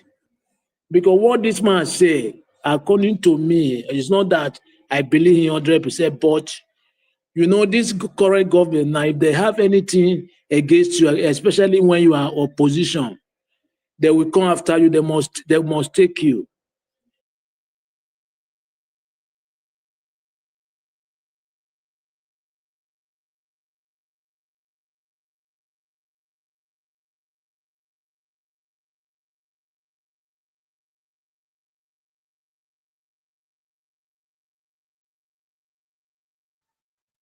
Hello? I thought it is only me. Abdul Malik, I think your network is also bad though, because this network will allow you for everywhere, so me not understand again. I'm hearing you. We were not hearing you. It's not about you hearing us now. We're not hearing you. Go ahead now if you can hear us. Okay, sorry for that. But I was hearing throughout. Sorry for that. According to Erufai, he said we not pay bandit. Federal government, they are paying bandit. And you know this government, this current APC, according to, if you are in opposition, if they have anything against you, they must carry you. Because I see when somebody come on air and make such comment, it look very profound. If you look at the comment, you will look very well because I should not really say federal government, they are paying bandit. He bold and said it. He said they are paying bandit every month, according to him. Yes, you see, Nigeria, the way we are going in that country, I don't really know how we get it right. This very government now, if you take a look what they are doing now, all the allocation, all the money they are allocating to all the governor in the state, all those governors, what are they doing with those money? Is it not to use the money to develop the state rather than to embezzle the money? After salary, you pay your workers everything. Okay, what the other money, what you will do with the money? Even though you will say some, why can't you use the other one develop the state? Look at the video you show, what Madarita, the video Madarita video. Okay, what are they doing with those money? It's not even only Benin State, everywhere in the state. There is nowhere good there Edo State. There is nowhere good. I don't really know the country. Even the youth, their problem is very big. Go to the local government. Go and protest there peacefully. They will hear you. Not to sit at your home. You are complaining. They are there for you to govern you. Yeah, the money they are allocated to them. What are they doing with the money? They don't give account of the money. What is the money for? Is to embezzle the money or to use the money for the betterment of the people. We have a long way to go. Or let these very people, especially this government, the way it's going, there is nothing good will come out from those people. I'm telling you the truth. Is it how are they going to win an election to ring? No free and fair election. You people are planning a strategy how to ring election 2027. It's going to be chaos, but nobody pray for that. According to, because those men, they are in ADC, they know what they know. Yeah, they are the same people. Thank you very much, Mr. Nigeria Watch. All right. Thank you, Abdul Malik. Thank you, sir. I appreciate you. All right. Let's come to Mr. Oduwa. Mr. Oduwa, please talk to us, sir. Good evening to you. Okay, thank you, Mr. Njawas. Good evening. Good evening, everyone. Thank you. Despite my network, I don't really know what happened. Anyway, according to the topic that if you want PDP, Wike is threatening, if you want Peter Obi, Wike is threatening PDP. For me, that is the work of mad dog. Because he's not a commander. I see him as a commander. Only he did not join the military. But his work now shows that he's a commander. So that is where he can stay, that Governor Fubara should not come and stay in the office. Is Wike the one that pronounced Fubara to go out of office? The answer is supposed to be no. Then why is now Wike is the one that pronouncing that Fubara should return back to office? Then in other hand is what kind of the election they did? Because if they still have a governor, or is it the ANEC that set up this thing and said that was the day they are going to do it? Because for all I can see, or all indication for those who talk English, shows that the state doesn't have democracy. So where do they not get the election from? That they did, because their state is under command of a military or ex-military. So it's under command. So it's not democratic state. So why are they conducting election when they have not returned to democracy? So it's only that we don't have the so-called law, the people that read law. So because if we have those who read law, then they will contest all these shenanigans in the law court. But what we have is those who read lost. So they will be looking for one way or another to come and convince themselves and say, that's it. So because something that lost, you'll be searching for it, looking for it. If you get it, you can make use of it. If you did not get it, then that's it. That is why Tinubu pronounced once and said, get out of that office. The soldier that could not go to Sambisa forest, that are not able to arrest one Boko Haram or bandit or whatever they call their names, was able to go and carry their machine guns. The people that will come and destroy them barrack and carry their ammo car, they could not hold those people. But all of them packed to River State and go and block River State. So that is just unfortunately that we don't have the people that have sense. Those people who occupy offices, whether you are soldiers or police, it is few among them that have sense, whether it is judges or whatsoever, or lawyers. Because if they have sense, if they have human feeling, have human understanding, then they will be saying those people that give us this name called government, the white man government, that is not how they are practicing their own.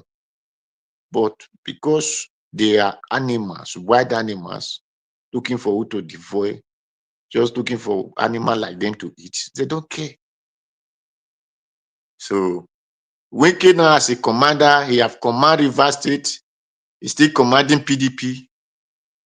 There, well, but unfortunately that the journalist wanted to ask him this question. Since you say Peter Obi abused the PDP, him did not abuse PDP and APC.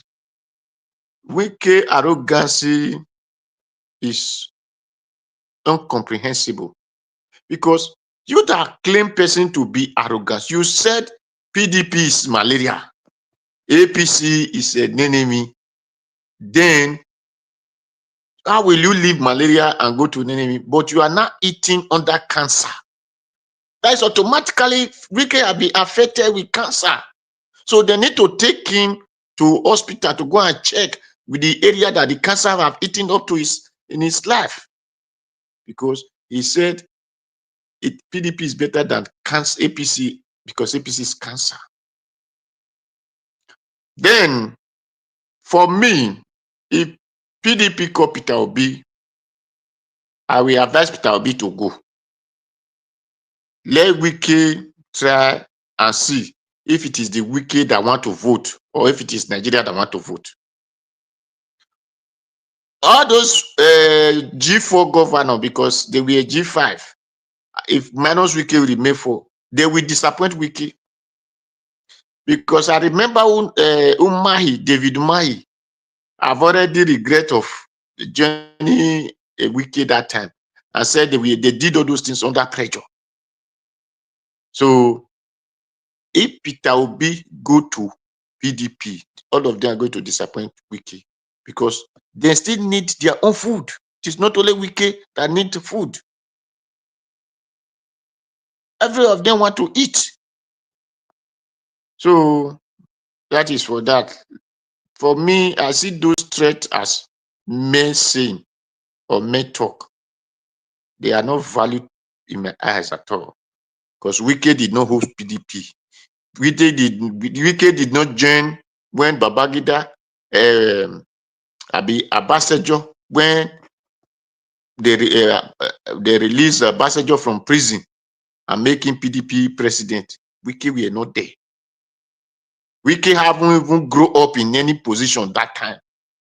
Not to talk of because the position was given after Amechi, then he start gravitating as is the one that hold River State, thinking that he now hold the entire Nigeria. So Peter Obi, if you are calling PDP, I will advise you to go. That is for that. Then for the Edo State, where, the other day I said, for me, Edo State is the worst. People will say, no, Edo State is not the worst. I said, because it is my own, I know. If I want to develop anything, it's that Edo State. But people thought, I don't know what I'm saying. Thank God that, Madam Rita, you went there, you see it by yourself. Whether other people's state are the same thing, no, that one doesn't concern me. I doesn't see those people are better than me. Until their people cry out, I will know that their own state are the same thing. It is my own that I will cry because he do well a woman or woman. It is my house. It's my house. So other people's roof, if it is leaking, if they say their roof are leaking, if not, so Okpebolo, a bridge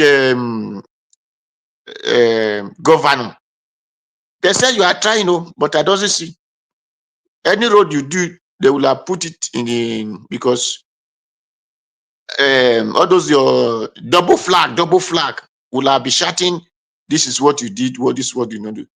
Since you come out with a Edo State don't line, we have not seen any road you tell that they are going to drive all those cars or they will drive those cars. Because if not, in order this year, those buses will no longer work again. So Governor Bewolo, see road and work for us. That is why I'm shouting for let us cry and collect Okpilas meto so that we can use it to do our road. We are not expecting federal government. The state cannot go and be borrowing money and they are keeping you. Let us collect Okpilas mate so that we can work for ourselves. Thank you, Thank Mr. you. Mr. thank you, sir. God bless you. Appreciate you. Oga CM, it's good to have you on the show. I like you to talk to us. Good evening to you. Okay. Good evening, everybody. Am I coming out loud and clear? I suppose so. Good evening, please. No, you're all good. Only Alabo not get better network. You see. Anyway, well, maybe in a turn by turn. Actually, good. Like I said, good evening, everybody. All protocols duly observed. I listened to a Rufai interview. Somebody sent it to me even before today. I think it was yesterday.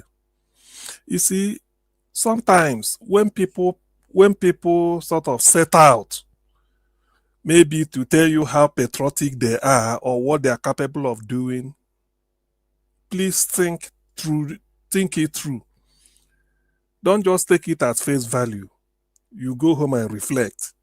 You see, what Rufai is saying, to be honest with you, this Fulani hegemony.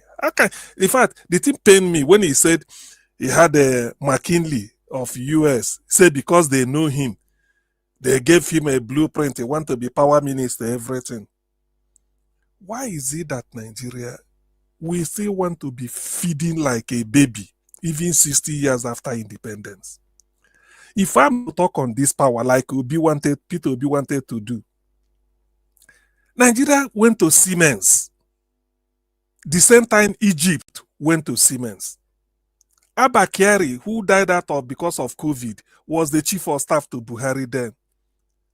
He went and signed the contract. Why is nobody saying what happened? Why Peter Obi came back from Egypt? He said within 1 month of finalizing with the Germans, the Egyptians are effectively in charge of their power supply. Peter Obi said so. He said Egyptian engineers are effectively in charge to the extent that they generated the amount they need, about 50-something thousand megawatts, and they have almost 28,000 as reserve just in case of emergency. They call on that. So every day, as the Egyptians are switching on their plant or whatever power they are using, they have something like what is it called? They have something like a screen at their power center where they look at it, see it putting up. They estimated 54,000 is what they need. But they have reserve excess just in case. It's like somebody cooking food. You say, this is what I will eat. Let me keep this in case somebody comes in. Or maybe I need it when I come back. So why is it that these are the issues that should be interrogated? And that's why they say, that's why I always believe that Peter Obi is prepared. Apart from that, Pat Utomi recommended captive power to Nigeria. He said Nigeria has gone beyond this national grid. National is just like everybody breathing it's national need. Everybody, if it spoils, somebody in Bauchi, Anambra generate power. It will be somebody in Niger must use, somebody in Osun generates power, somebody in Medugri must use it. For what? Nigeria do not need for those national greed anymore. Rather, we have regional greed. If at all we should have it. Why can't we develop captive power? Electricity, we have abundant sunshine. That is waiting to be just, it's like we want to draw down sunshine in Sokoto State, very hot. Why are we still behaving as if we are kindergarten? And somebody will be talking of, you did this. It's a shame that you're even saying it. Lagos is on the coast. A greater part of Nigeria, southern part of Nigeria is on the coast. Why can't from Akwa Ibom down to Badagry? They should be using hydro. They did it in Brazil. I said it here several times. When Brazil wanted to host the Olympics 2016, World Cup 2014, they felt that they have to, update their power system. They need more. Rio de Janeiro is on the coast. What did they do? I saw the documentary, how they generated power through just water. Why can't Nigerians? This is type of something I want to hear. And you are talking of giving contract to McKinley. We have a geometric power plant in Aba. At least that has proven it. You see, the problem with Nigeria sometimes, I said, whether this unity is really, whether the price of unity is really worth it. We have geometric power plant. We have in us a manufacturing cars and the one in Lagos. Why should Nigerians public officials still be using imported cars? Why is it that the scarce resources, we borrow money and we waste it?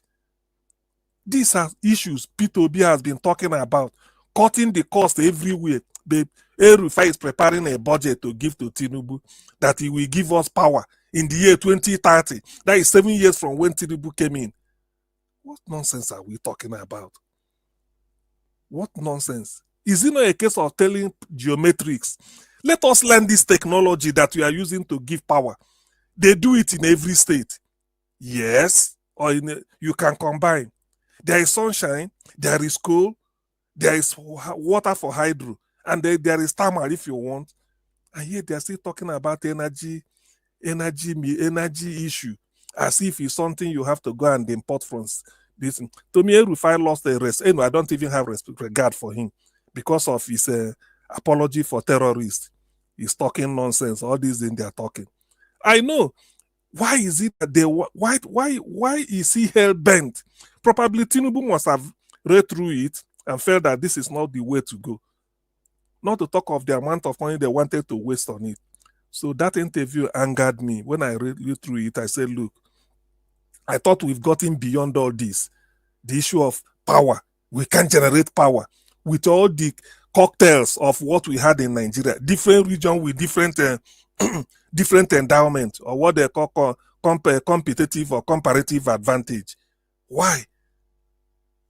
Anyway, these are for P2B to handle when he comes in.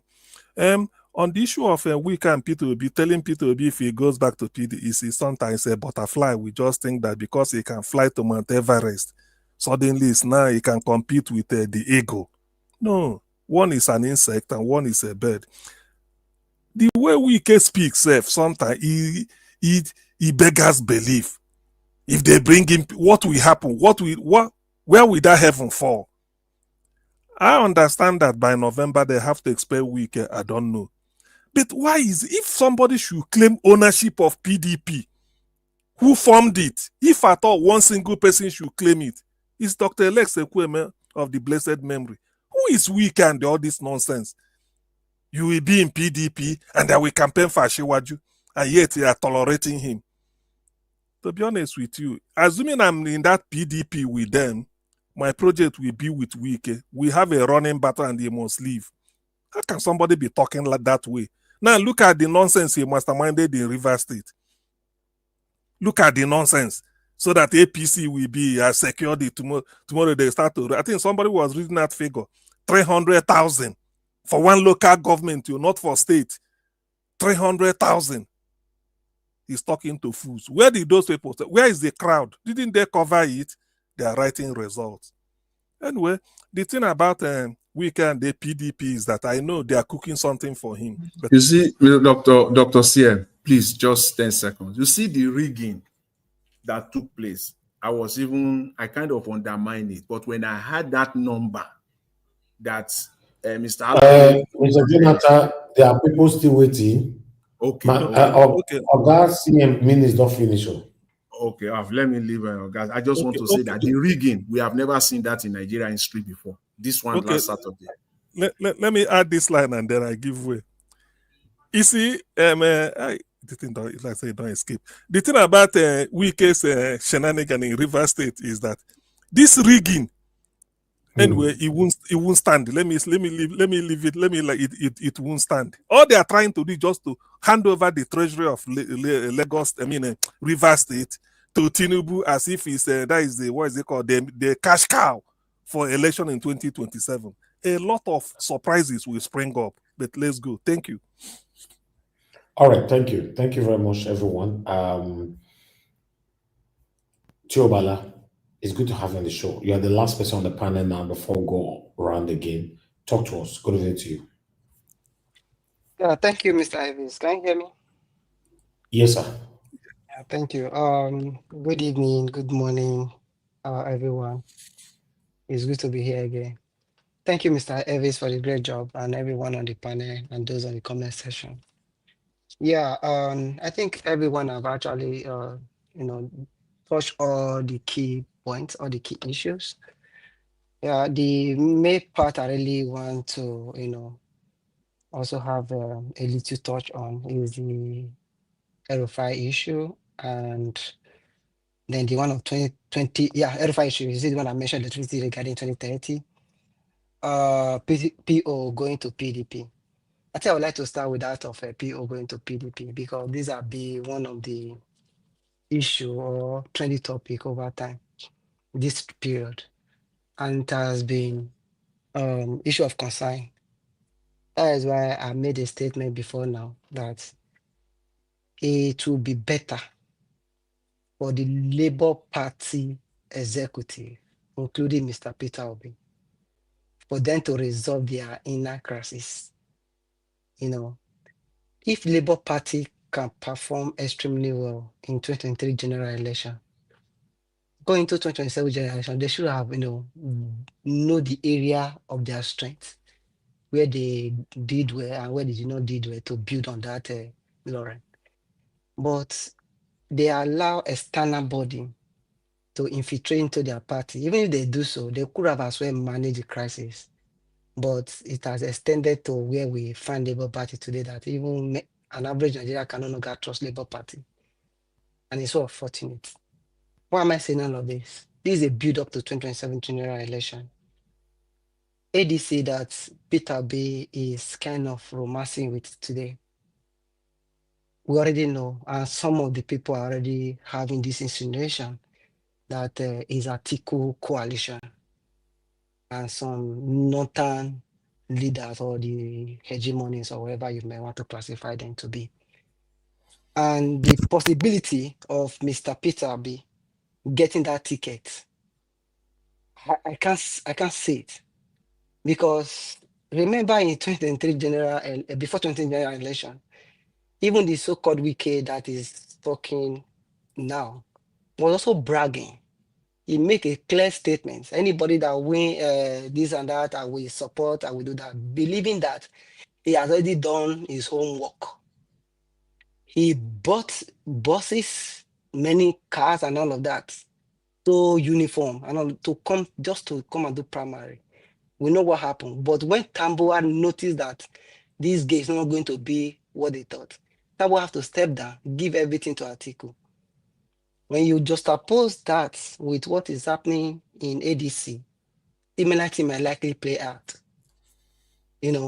And now PDP, with what we are hearing from the feelers, that they are romancing Peter Obi again to come back to PDP. Like I said before, it's going to be a political suicide. Not that PDP is bad or good. I'm not here to discuss that. I'm only discussing these movements. It will show a sign of desperation, one. Secondly, PDP and Labour Party, I did not see any difference in the sense that if people in the remote village can vote Labour Party, even one, I know so many remote villages in Nigeria where Labour Party won. So if they can do that, why going back to PDP to go and face all this humiliation? Whether you like it or not, Wike will work against people. And Wike has the machinery in PDP, whether we like it or not. They have the federal power to speak right now. He has his own lawyer people in same PDP, and they will use it to work against Peter Obi if eventually, definitely, is a no-go area. So I will advise people, if you feel that, okay, you want to contest in ADC, and you believe that contesting ADC, whatever comes out, you're going to take it, because after contesting primary, you remember you can no longer go anywhere. Fine, take it. We Nigeria will follow you anyhow you want to do it. So that is for that. I will advise him to tread with caution. And let's go back to the issue of Aerofy, because it was when you were playing this video, and some time when I even watched the video and all of that, I found out that this Aerofy of a person, when people call it religious bigot or whatever bigot you want to classify him to be, I think he's even more than that. I remember what played out, how many Nigerians were suffering, including both Christian and Muslim, in the northern part of, northern part of the country, especially the Sata Kanduna. How Aerofy was using his own power to suppress people from a certain region. We know what happened. We know the power tussle and how he was trying to threaten Peter Obi that he owned the military in Kaduna and all of that. And based on, we don't know what transpired between him and Tinubu after proposing this Muslim ticket, and hoping that at the end of the day, it's going to favor him, made ministerial position and all of that. So it's so unfortunate that maybe Tinubu did not dance to his own tune, and he's not becoming a baggage or trying to do another set of issue they did against Jonathan and now against Tinubu. Fine. So he said something, and I actually really, like the approach Jonathan talked about this issue, because these are one of the issues I've also been referencing over the years, talking about awarding contracts to some of your friends. And this, also relate to how Nigeria over time have gone to China to borrow money. Then they will now hire the same China expatriate and all of that to come ahead and tie this road, do whatever thing. Then we are resorting to what we call capital flights. What stopped them from developing our society, our educational system, our what we can use so like in the next 4 years, we will no longer be giving contract to foreigners? It's as if you went to go and borrow money from Mr. A, then you also tell Mr. A to go and give you people to work on those projects you want to do. What is the gain? How is the people of the country benefiting from it? And you mentioned power, that in 2030, that was their target. That really get me so annoyed and all of that. That you mean in 2030, fine, there is an incremental process of power development or whatever. But at least you should have give us a plan. Okay, in 2021 or in 2022 or 2023, as the case may be, instrumentally or in an incremental form, you should be able to see that, okay, this is what we are going to be generating so and so time. And what stopped them to have a, like what CM have actually alluded to have a regional hybrid, whereby each zone can have their own power be generated. Each state can also have their own power be generated. But all in all, the government of the day, right from the inception, maybe 1999 date, they have all failed the country. That is the reason what happened in River State have actually got me pissed off in saying that, because I remember the last time I was on this platform, I had a conversation regarding this so-called electoral law people are proposing that Peter Obi should speak about this electoral law and all of that. Based on what played out in in River State, how a non-elected person is not the one conducting an election, no problem. And look at the manipulation. When people say, okay, maybe something will happen, nothing will happen, because they are the one who own the judiciary, they are the one who own the INEC, and they have all the apparatus, all the tools, everything they are going to use to manipulate. Now, just supposing this with some people proposing that electoral law, I asked, who is going to sign this electoral law? Now, it was a matter of debate here on this platform that somebody said that is a popular vote, is a popular vote that it can just be signed. In any given society, either you have a simple majority or you have 2/3. And these are issues we must debate on. Then you cannot expect this government, say you not propose electoral law that you know that is going to remove him for power directly, whether you like it or not. Remove APC power, they will not sign that law, knowing fully whether he's a player in the game. That's I'm urging Nigerians, no matter how we complain, whatever things we are going to say today, it's important that if the Nigeria are really tired of the issue facing us in the country, they must be the one to come outside to vote. If the people out of over 200 million Nigerians, if we can have over 80 coming out to vote, let me just say 50 upward, it will overwhelm these politicians with their money. I bet you they will not be able to buy votes. The money will finish, and they will not be able to use tools to suppress any body. And this can only happen when we have a united front. We go into 2020 general election because everything is predicated on having a good leader. You know, going to 2027 general election, if you can have a united front, because I'm saying going to 2027 general election, if we have more than 3 different political parties presenting themselves as a candidate going to the election, it's going to be a big problem. You see what happened in Rivers State now. All they are All right, thank bagging on you. right now. Thank you. Thank you. Just the Thank last one. you. Just the last one. All they Yeah. are bagging on right now is just to have voter apathy finish, and that is what their game is. Thank you, Mr. Davis. All right. Thank you. Thank you, my brother Tiobala. Everyone on the panel have given their submission. Let's have our 2 minutes round so we can round up. Olumide, if you are still with us, your 2 minutes is waiting for you. Thank you, Melvis. Thank I you, my want brother. to mention that I mean, I'm happy that your platform is a platform where we can speak through to power, and then we can tell people, people who care to know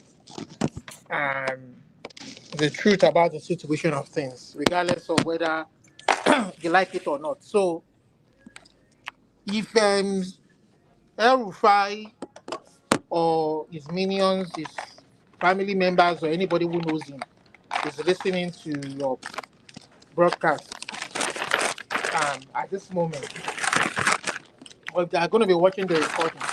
See, the truth of the matter is, maybe nobody has cared to tell you they are being diplomatic with you. Olumide, you can't continue your conversation. The noise on your background is disrupting the media. Okay, let me move away from there. So if you have not been told, see, you are a political liability. That is the main reason why Tinubu decided not to appoint you.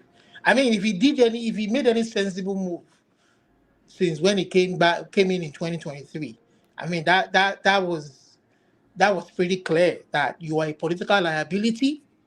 You have blood on your hands. Anybody colluding with you or trying to form any alliance with you must be daft in their brains not to know that you are a political liability, and you can't even guarantee anybody any vote.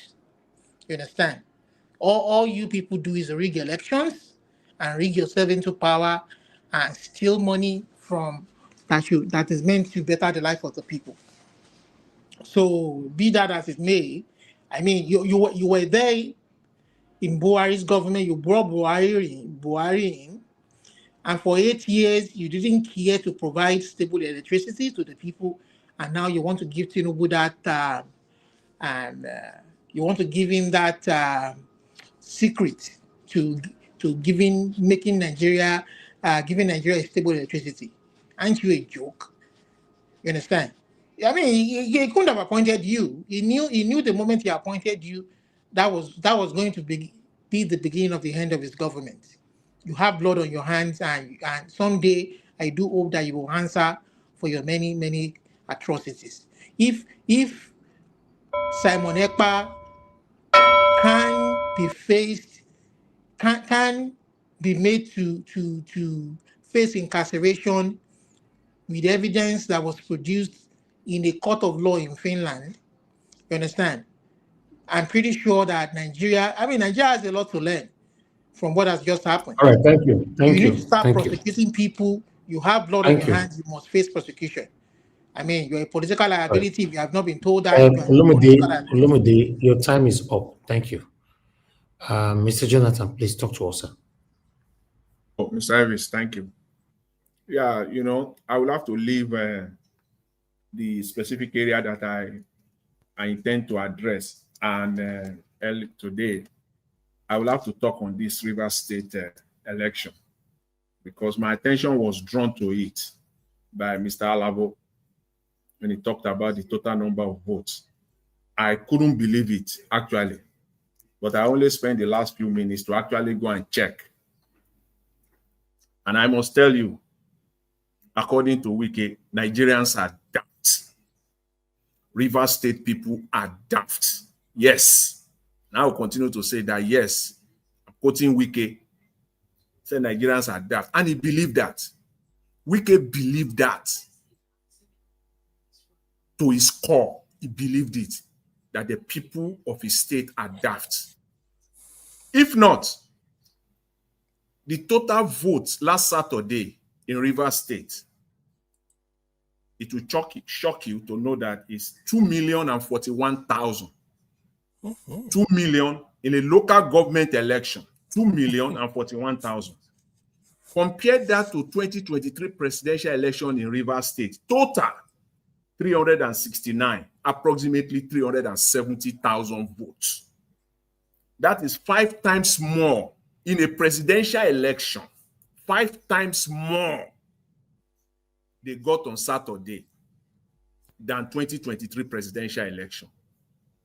And if Rivers State is still what it is, this very moment, the people are daft. Yes, they are daft. There's no any other way to put it. Combined, they just sat in one room, thumbprint, just wrote the numbers. In 2023, there is no one single state in Nigeria that had 2 million votes. Please, maybe I might be wrong. Maybe I really want to know. Maybe one state, there is not. Is this where we are in Nigeria? Is this where we are going, that people are blatantly, openly now rigging elections and everybody just keep quiet? The ripple of Rivers State, yes, your former governor, the current minister of the FCT said so, said the people are daft. And yes, he confirmed it. Thank you very much. Thank you. Thank you, Mr. Jonathan. Thank you, sir. Thank you. Mama Yesho, your 2 minutes, ma'am. Chief Tinubu, T-Pain. El-Rufai say for Kaduna, una pay 1 billion naira to bandit. That Kaduna government, he pay 1 billion naira to bandit. Chief Tinubu, that your government paid 1 billion naira to terrorist group, banditry, as they call them. I challenge you and I dare you. If El-Rufai is lying, then go and arrest him. Chief Tinubu and Kaduna State governor, I challenge you of una. If El-Rufai is lying, then arrest him. DSS, go and arrest El-Rufai if he's lying. If you people did not arrest him, that is a confirmation that Nigeria federal government, the president of the so-called Nigeria country, is the head of terrorist group in Nigeria, killing our people. Donald Trump, an international world, hear it and hear it loud. If the president of Nigeria, Ahmed Bola Tinubu, do not send the DSS in the next 24 hours to arrest El-Rufai, then I declare it loud and clear that the the federal government of Nigeria, led by Tinubu Ahmed, is the head of the terrorist organization in Nigeria. He's the head of the banditry in Nigeria. And Amnesty International, you must arrive and do something. Thank you. All right, I was about to hit the bell, then I call you. Thank you. Thank you for allowing Mama Icho. Mama Icho, thank you for bringing that out. There was no time to eat that one. Please, thank you very much. God bless you. And that is the state we are in Nigeria right now. If this man, I want to buttress it. I want to add my voice to that. If this man is not arrested, another confirmation, Nigerians are daft, because you have a terrorist organization pretending over that nation. He came out, and he stood unfortunately, who won't arrest him?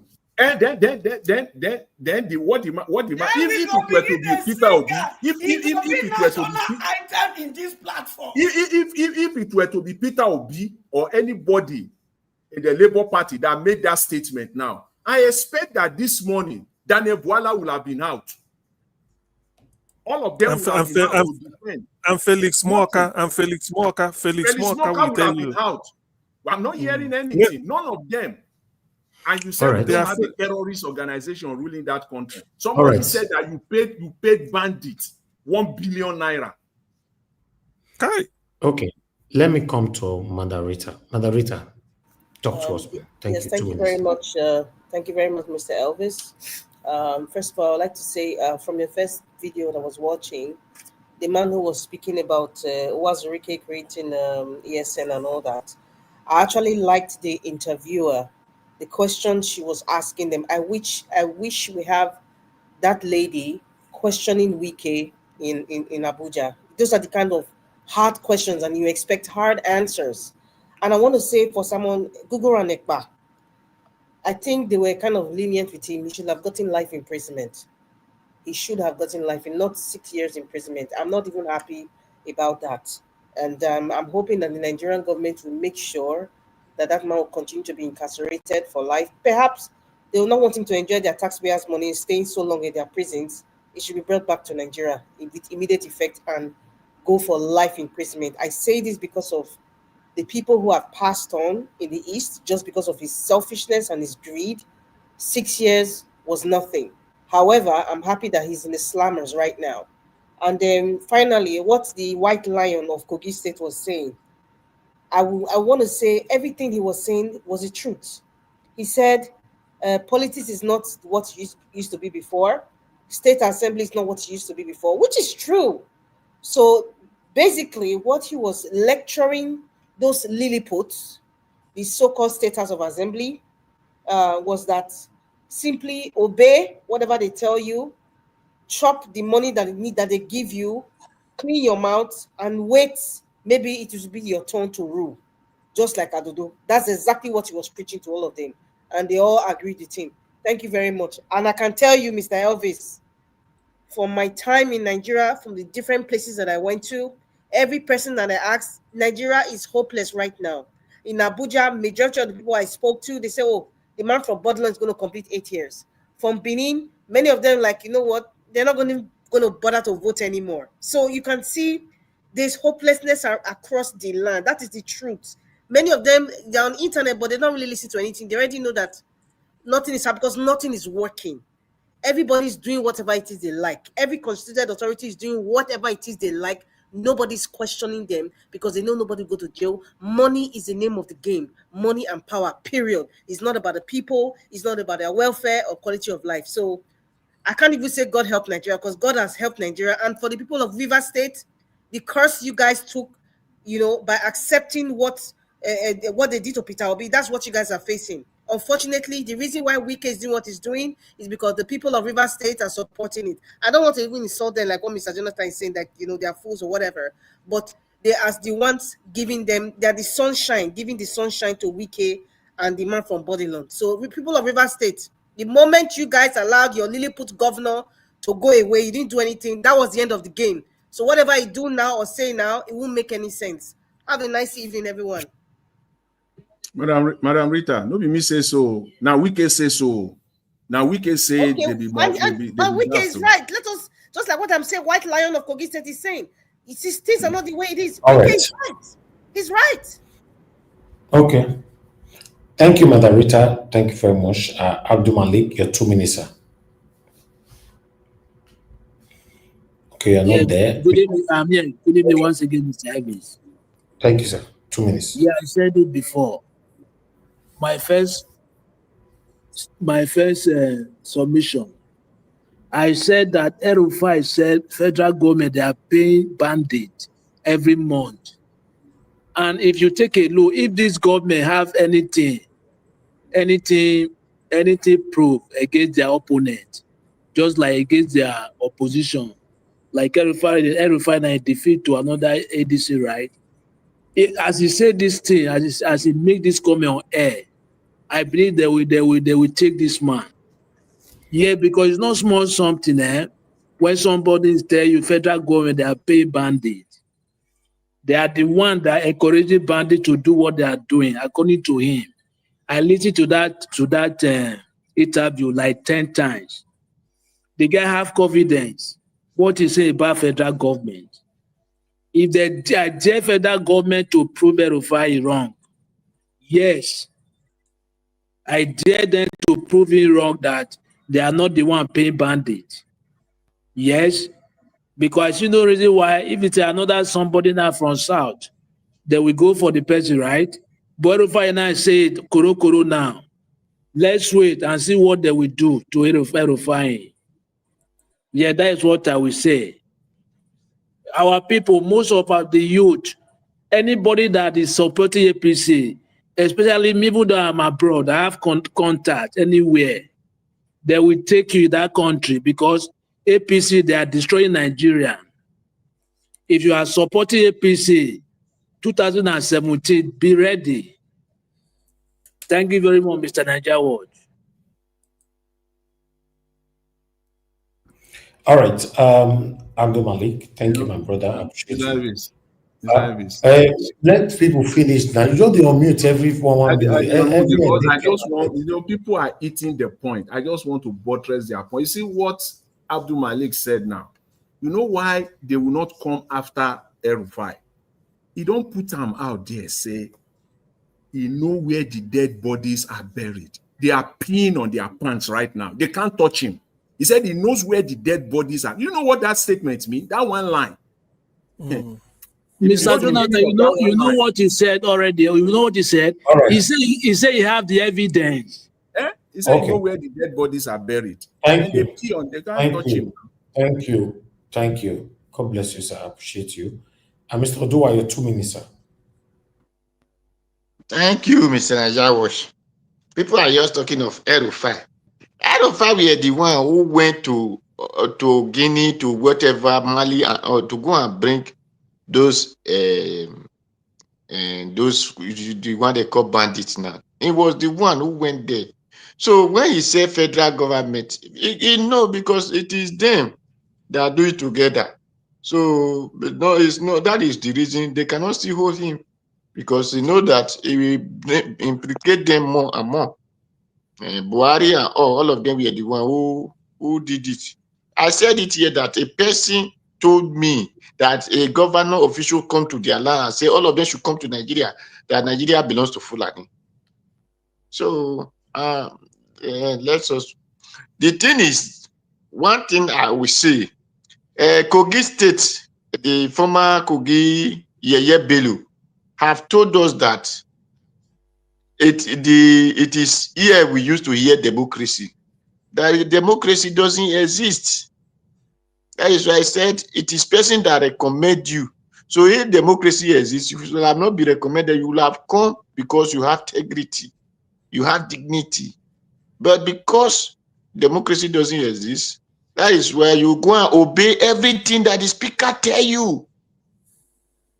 Let the people be crying and say you are not working for them. They're using their name to borrow money and put on your pocket. That is their motto. You know their motto. So Yeye Bello said it. Thank you, Mr. Yawosh. Mr. Dua, thank you, sir. Thank you. Mr. Labo, are you there with us? Thank you, my brother. I there with you. Your 2 Mr. Odua minutes. will Thank not you. come understand this ye bello. Now yaya bello or ye bello. I want to go back to what is happening in my state. Nigerians, I'm appealing to you people. Put your voice on what is happening in Rivers State. Don't think it's because it's Rivers State today. That is why, no matter how it is, it's using the state institution. It was the state institution that knocked his boy out of power because the power is too much on the central.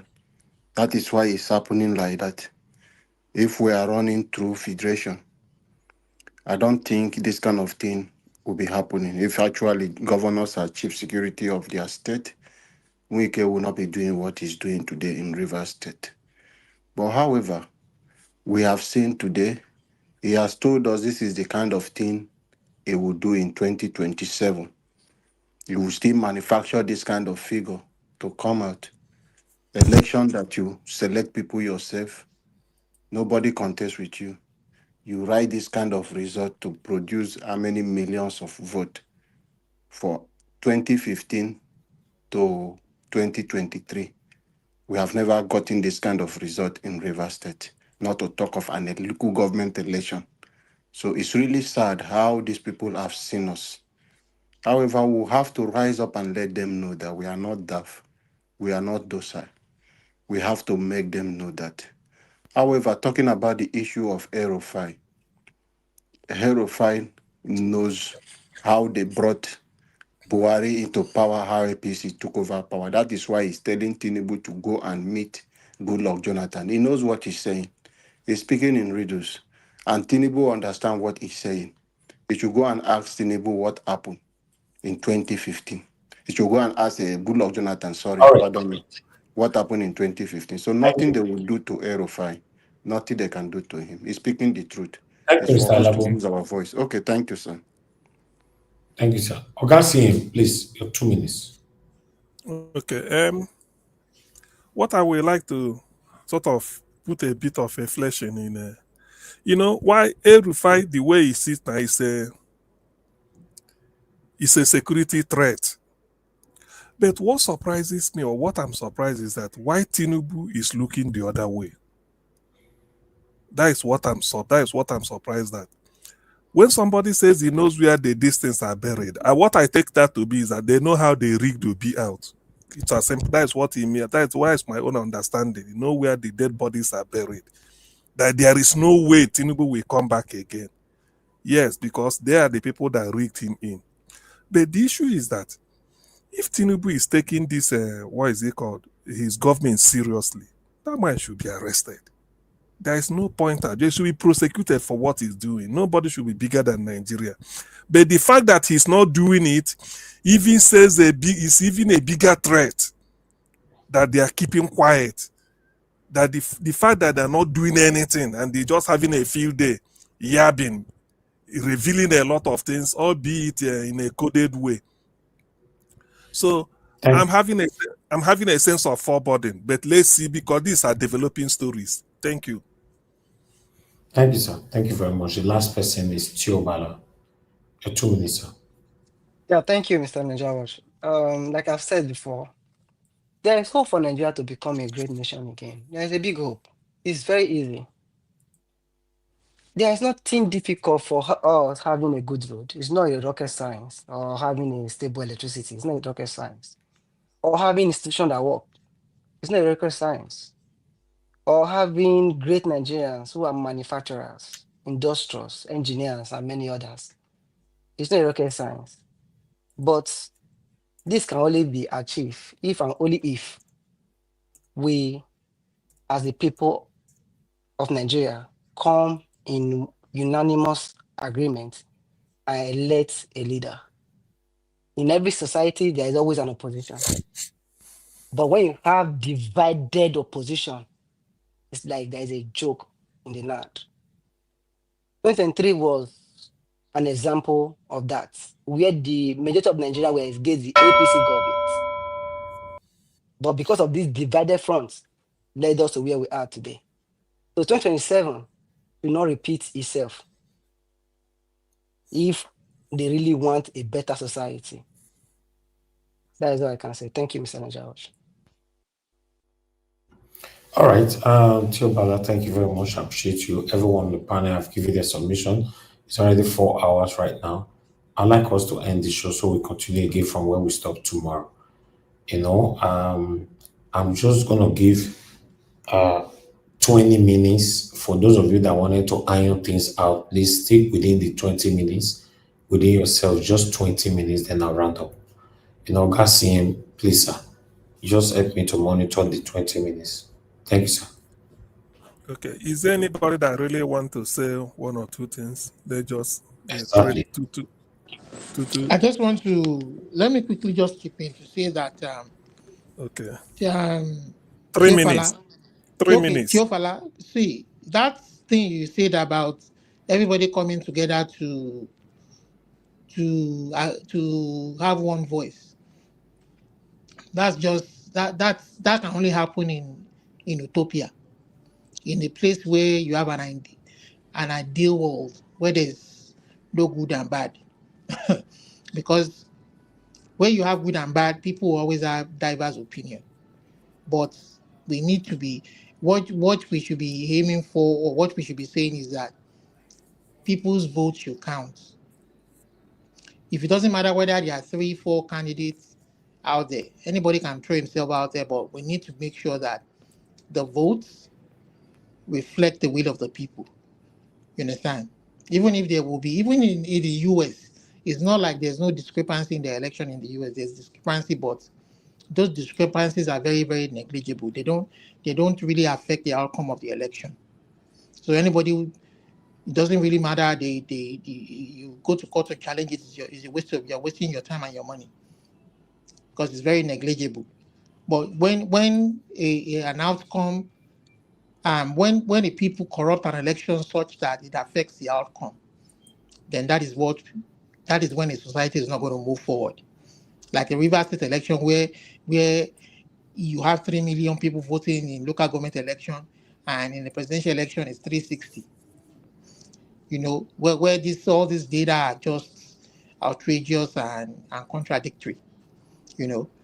And again, I want to speak to the issue of Simon Ekpa. I want to speak to I just want to speak to it to a Nigerian situation. If that country can deploy all their resources to ensuring that one man was prosecuted and jailed for his many crimes, so what is happening to people who have committed crimes in that contraption? Not just, there are so many numerous people over there that we know should be facing justice, but they've kept quiet. The people who the Qatar, was it the UAE government that arrested financiers of the Boko Haram? Till today, we haven't heard anything about their prosecution. You understand? And yet they've pursued their past case to a logical conclusion. Yet we have cases in Nigeria that have not been pursued to a logical conclusion. You can see how deliberate these people are working to making sure that justice is perverted. You understand? That those who commit crimes walk freely. They don't just walk freely. They continue to dictate the way the society should work, the way the society should move according to their dictates. People like Yahya Bello can still come out to be influential, to talk about propping up people for positions, for elections. You understand? So it's just it baffles me when such things. Okay. Thank you, Lumide. Is there any other person? Though I stopped him in the hope that I have something to say. Okay, we'll do what? 2 to 3 minutes so that we can be. Okay, thank you very much. Thank you. For me, I hate discouragement. I hate discouraging people, and I hate when person are discouraging me. The only solution in this world to anything succeeding is unity. Dangote is a rich man today. Do you think it's Dangote that work? It is Obasanjo that give him entire Nigeria money that made Dangote become a rich man.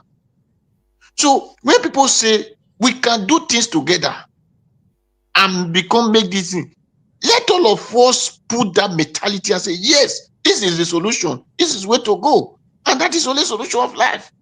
To say, because this one speak different language, the other one go to different grammar school, the other one attend different university, doesn't deprive you of saying the purpose of life is unity. And what the Bible said, you will know the truth and the truth will make you free. The moment you understand that this is the, don't, if others are discouraging people, you will be the one to tackle it. I said, no, things like this, what was the purpose you learned? What is the purpose you say I'm learned or whatever? If you cannot put a practical into other people's brain. And that is why our country is backward today, because we refuse to go for practical. We are taking theory, objective, which is not useful. Thank you, Mr. Thank you. Okay, thank you. Yeah. Okay, Jonathan.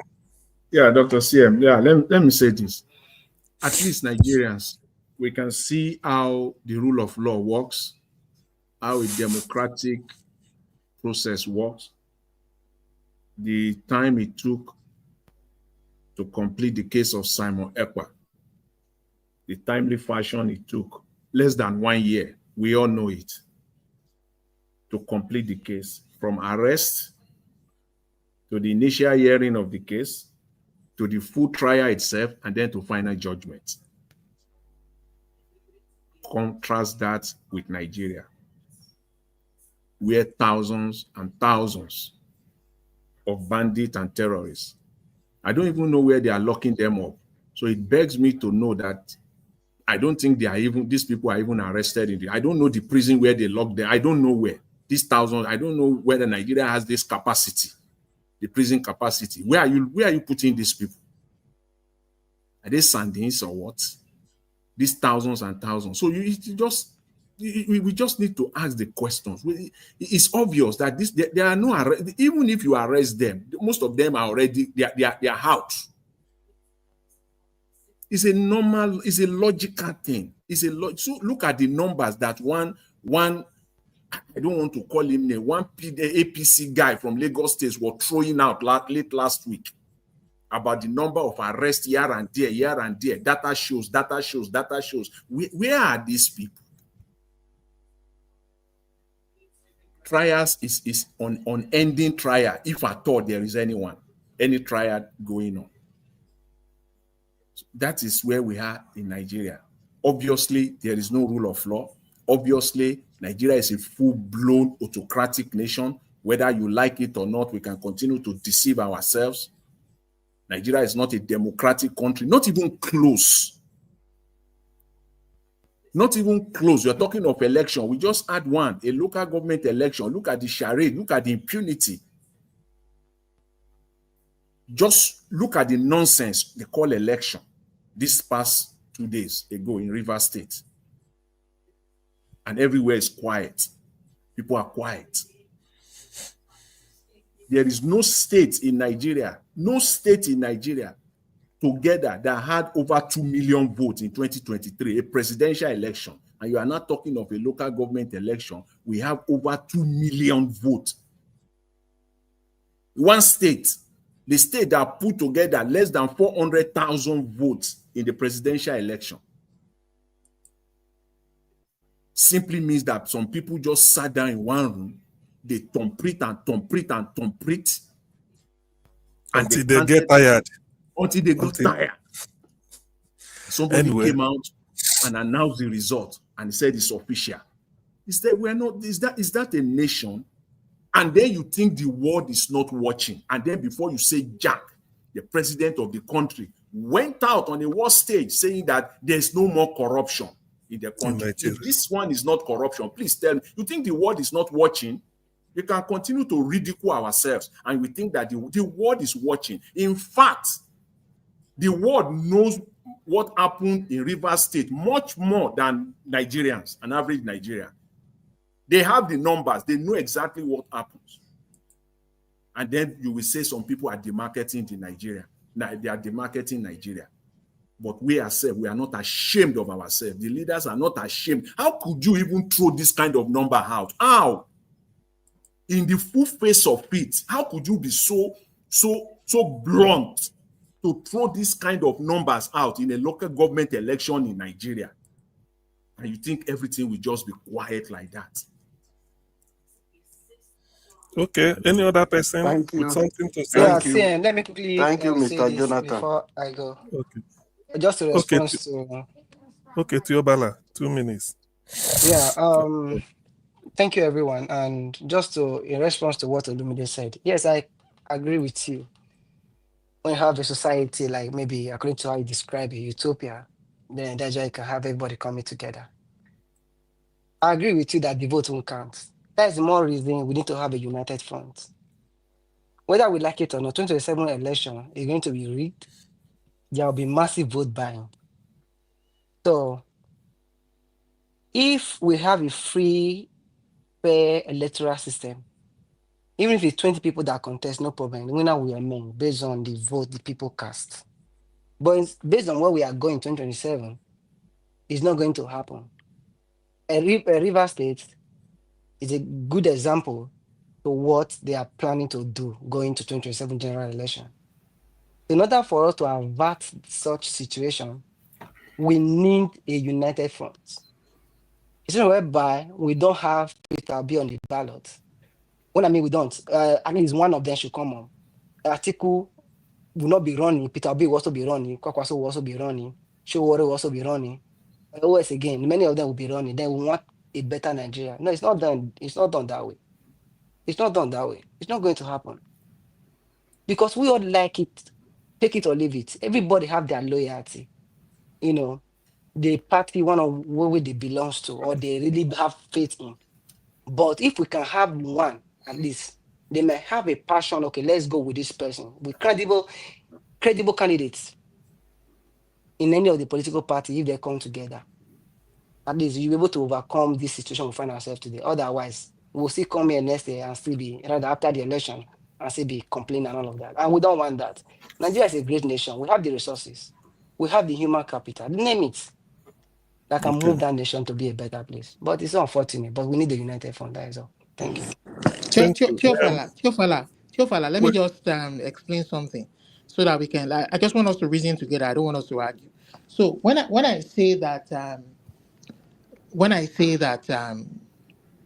we can all be utopia. We can all be one. I'm not saying that. I mean, there's instances where we can be one. For instance, you understand?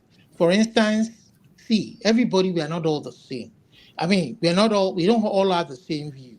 For instance, I'm apolitical. I don't support any political candidate. I just want to see the system work for the people. You may support a particular candidate, Mr. Abu. The elderly guy who spoke before Mr. Jonathan. So I've forgotten his name now. So I remember you supported a particular in the Edo election. Who was your candidate? Was it not that PDP guy who was your candidate? Yes, Aso Nimego, that was my candidate. Yeah. I'm talking about the other guy, the other Baba that talks now. I don't think it was advising Odua. It was just majorly on Okongbua. So Odua, yeah. So which candidate did he support? He supported a particular candidate. I know that he didn't support the Labour guy. Where people put their view. Listen, I said Okongbua view is the best, but we are looking for a person that will come from this side. So I never support because listen, you had your own candidate. You understand? So everybody cannot put their head in one basket. You understand? I thought personally, if you ask me, I thought the Labour Party guy, what's his name? Olumide was the best of them all. You understand? You had your own candidates. Everybody cannot be in the same. What we are saying is that you can't force people to be in this. When you say let's come together, what we want, what should be advocating for, is for the system to be fair to everybody. It will not be fair. That is the more reason we need to come together. Organize a free and fair election. It will not happen. So that the actual candidate wins. It will happen. INEC will not organize it. Okay. So if INEC will not organize it, how can we? Please, can I say something, please? Excuse me, please. I thought we'd be more matured in time in please, can I say something? Yes, okay, Mama, I hate you. Okay, you haven't spoken before. Please, because it's only 20 minutes. We are rounding up, so Mama, I hate you. Okay. Okay, remember me on. This message is to President Donald Trump of United States of America. The former governor of Kaduna State in Nigeria has said clearly in a national television that the current governor of Kaduna State, in collaboration with the chief army officer of Nigeria, and in the knowing of the current president of Nigeria, Bola Ahmed Tinubu, is using our taxpayers' money to pay terrorists. Sir, most of Nigerian youth and unemployed Nigerian youth, they are into romance scamming, and it is affecting women of United States of America. A lot of them have sold their property to these fraudsters. And this youth of Nigeria, they become fraudsters because the money that was meant to create an enabling environment for them so that they will be gainfully employed is being used to take care of banditry, to take care of terrorism. Sir, I am calling upon you as one of your own. I am a citizen of United States of America. Nigeria happened to be my country of birth, and it is bleeding. The youth of Nigeria are intelligent. They are smart. They are king. They are queen. They are prince and princess. All they ever ask for is an enabling environment so that they can use their smartness and intelligence to work honorably, legitimately, to earn a living.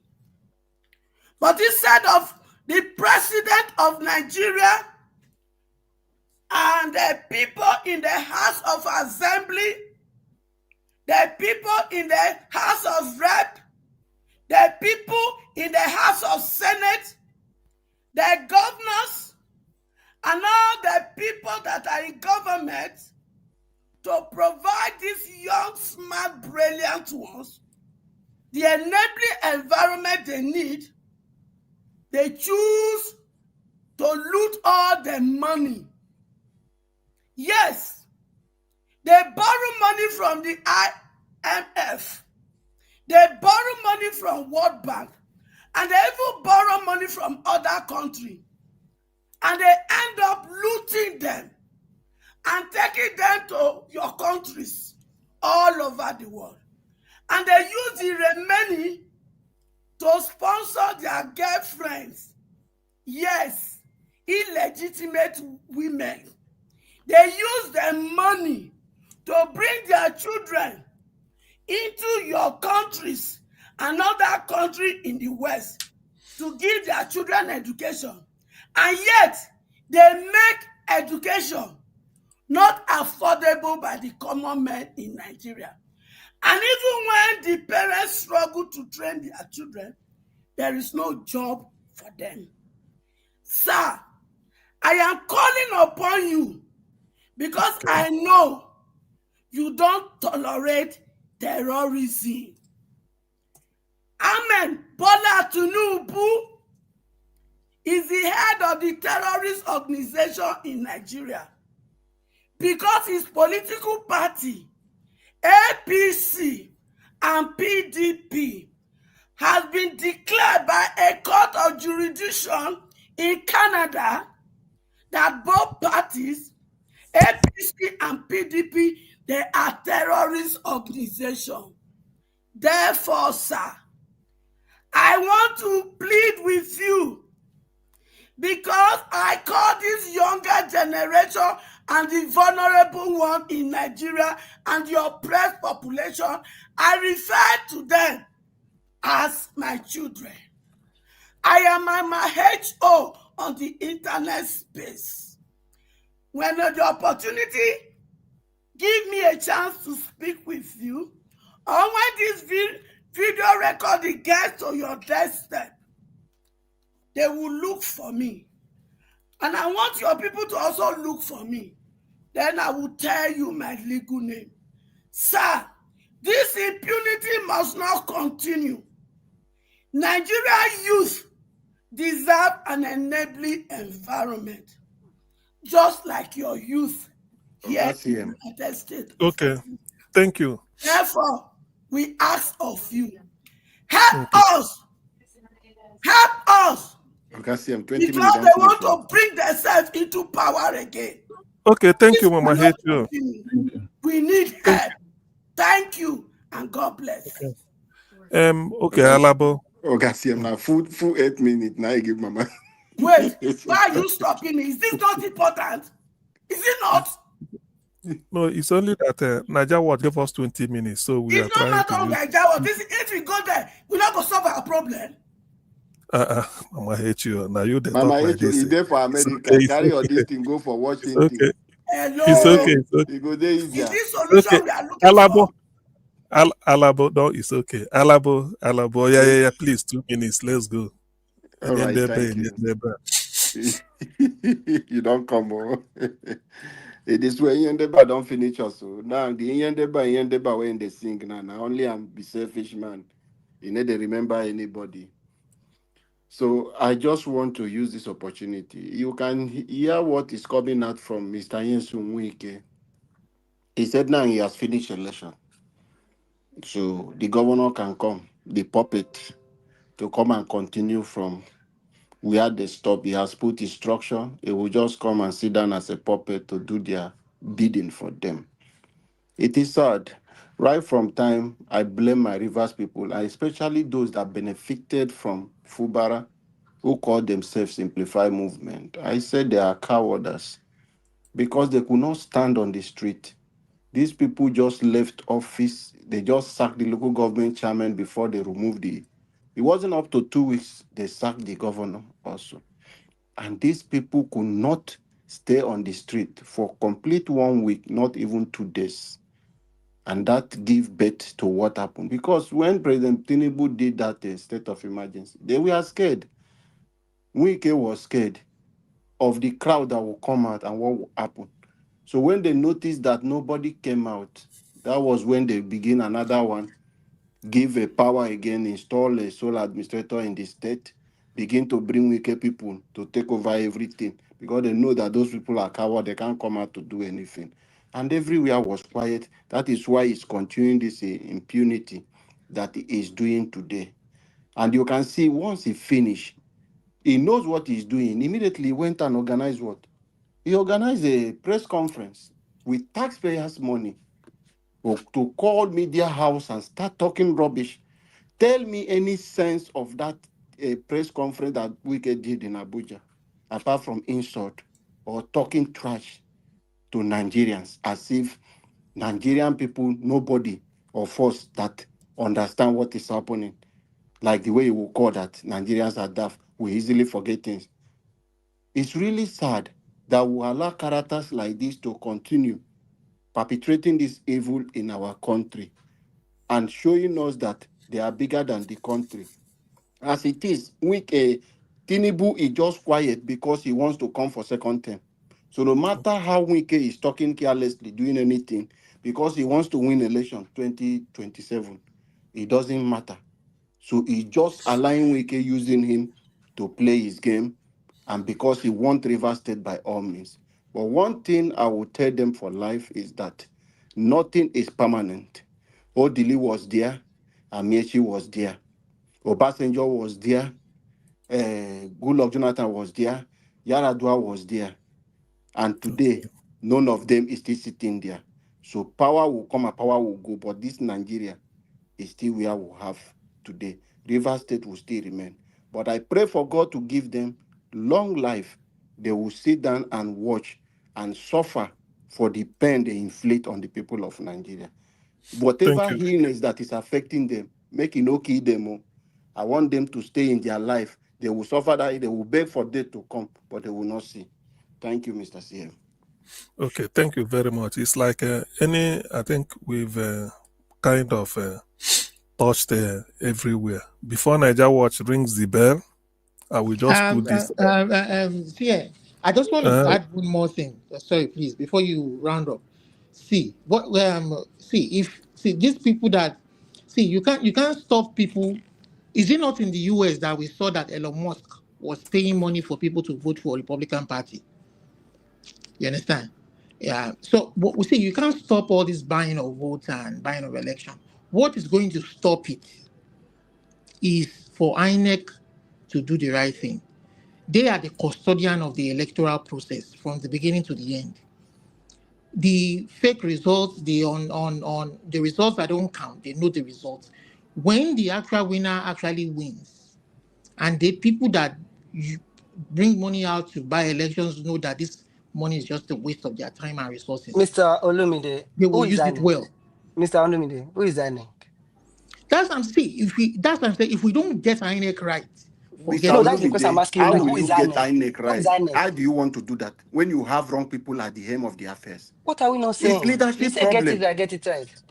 So how do you want to? So how do you want to now? Now we are talking the same thing. We are on the same page. Mr. Olumide, I disagree with you. Why can't you stop them not to buy vote? Why? Why can't you stop them not to buy vote at the polling unit? Well, if your law enforcement agency will do you can stop them not to buy vote. Who if stop they buy vote, that is not free we are saying the same thing now. Don't you understand? Okay. Listen, it is not your law enforcement will stop them not to buy vote. You that come to vote, that money they brought out, you have the right of fighting with them and get that money from them. What I'm saying is that you cannot totally eradicate it. Please. You see, we've all made all this submission beginning to the end. We had 2 minutes under Niger Watch, 2 minutes or 3 minutes under the one where he give us. If really there is no need interjecting people, if they are saying the same thing. All right, our 20 minutes don't finish. We argue. It's okay. We argue this every day. So let's just maintain decorum. That's just what I'm after. Thank you, Niger Watch. Thank you, everyone. I appreciate you all. Thank you, everyone that came in today. Mandarita, you were the first. Thank you so much. Anyone that come in early, I always appreciate them because they are the one that pave way for you guys to come in. Like Mama Aisha, I've been taking that spot for so long. I appreciate you all. Thank you very much, Mandarita, once again. Olumide, my brother, thank you. Mr. Jonathan, thank you, sir. Mr. Odowa, Abdul Malik, Mama Aisha, our Gem Nation, Mr. Alabo, Ogaciem, Chiovala, thank you, my people. And I'd like to appreciate, did anyone call in? Yes, I guess. I appreciate you all. Then thank you so much. Nobody give me super chat today. So I appreciate you all right there. My mother for Mommy Diaspora, thank you very much, Mommy. I appreciate you. Thanks for always being there for us. Thank you very much, Abo Azi, my brother. I appreciate you. Thanks for all that you do. Thank you, Madam Peggy Modi. Thank you, Eva Line. Thank you, Tony Africa in the building. Thank you very much, sir. I appreciate you. Thank you. Efosa Oduware, that's Mr. Oduwa. Thank you very much, my people. And many others right there. And my people, we've come to the end of this broadcast. Allow us to end the show right now. See you guys again tomorrow. Fingers crossed, 7 p.m. Nigerian time. Look out for our pre-recorded videos during the day so that you don't miss out. And God, I will bless you, my people. Please press on the like, help us to share. If it's the first time coming across our videos, please subscribe to us. We are just here calling out our government to do the right thing. As you and I know, Nigeria is not working. My people, good night and bye for now.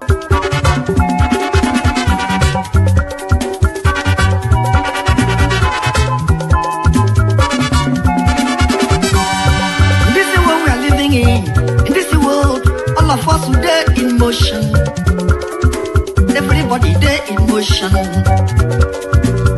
moving to our various stations. As we there in motion, make we do good to ourselves, yo. Make we do good to our neighbor. Before we reach our station, every walk gets paid. Every walk gets paid. Get paid. I make a dey fear my God.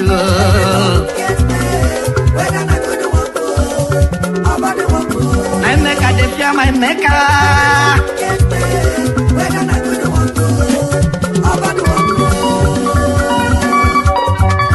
Whoever will come and go on song, organize.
My God.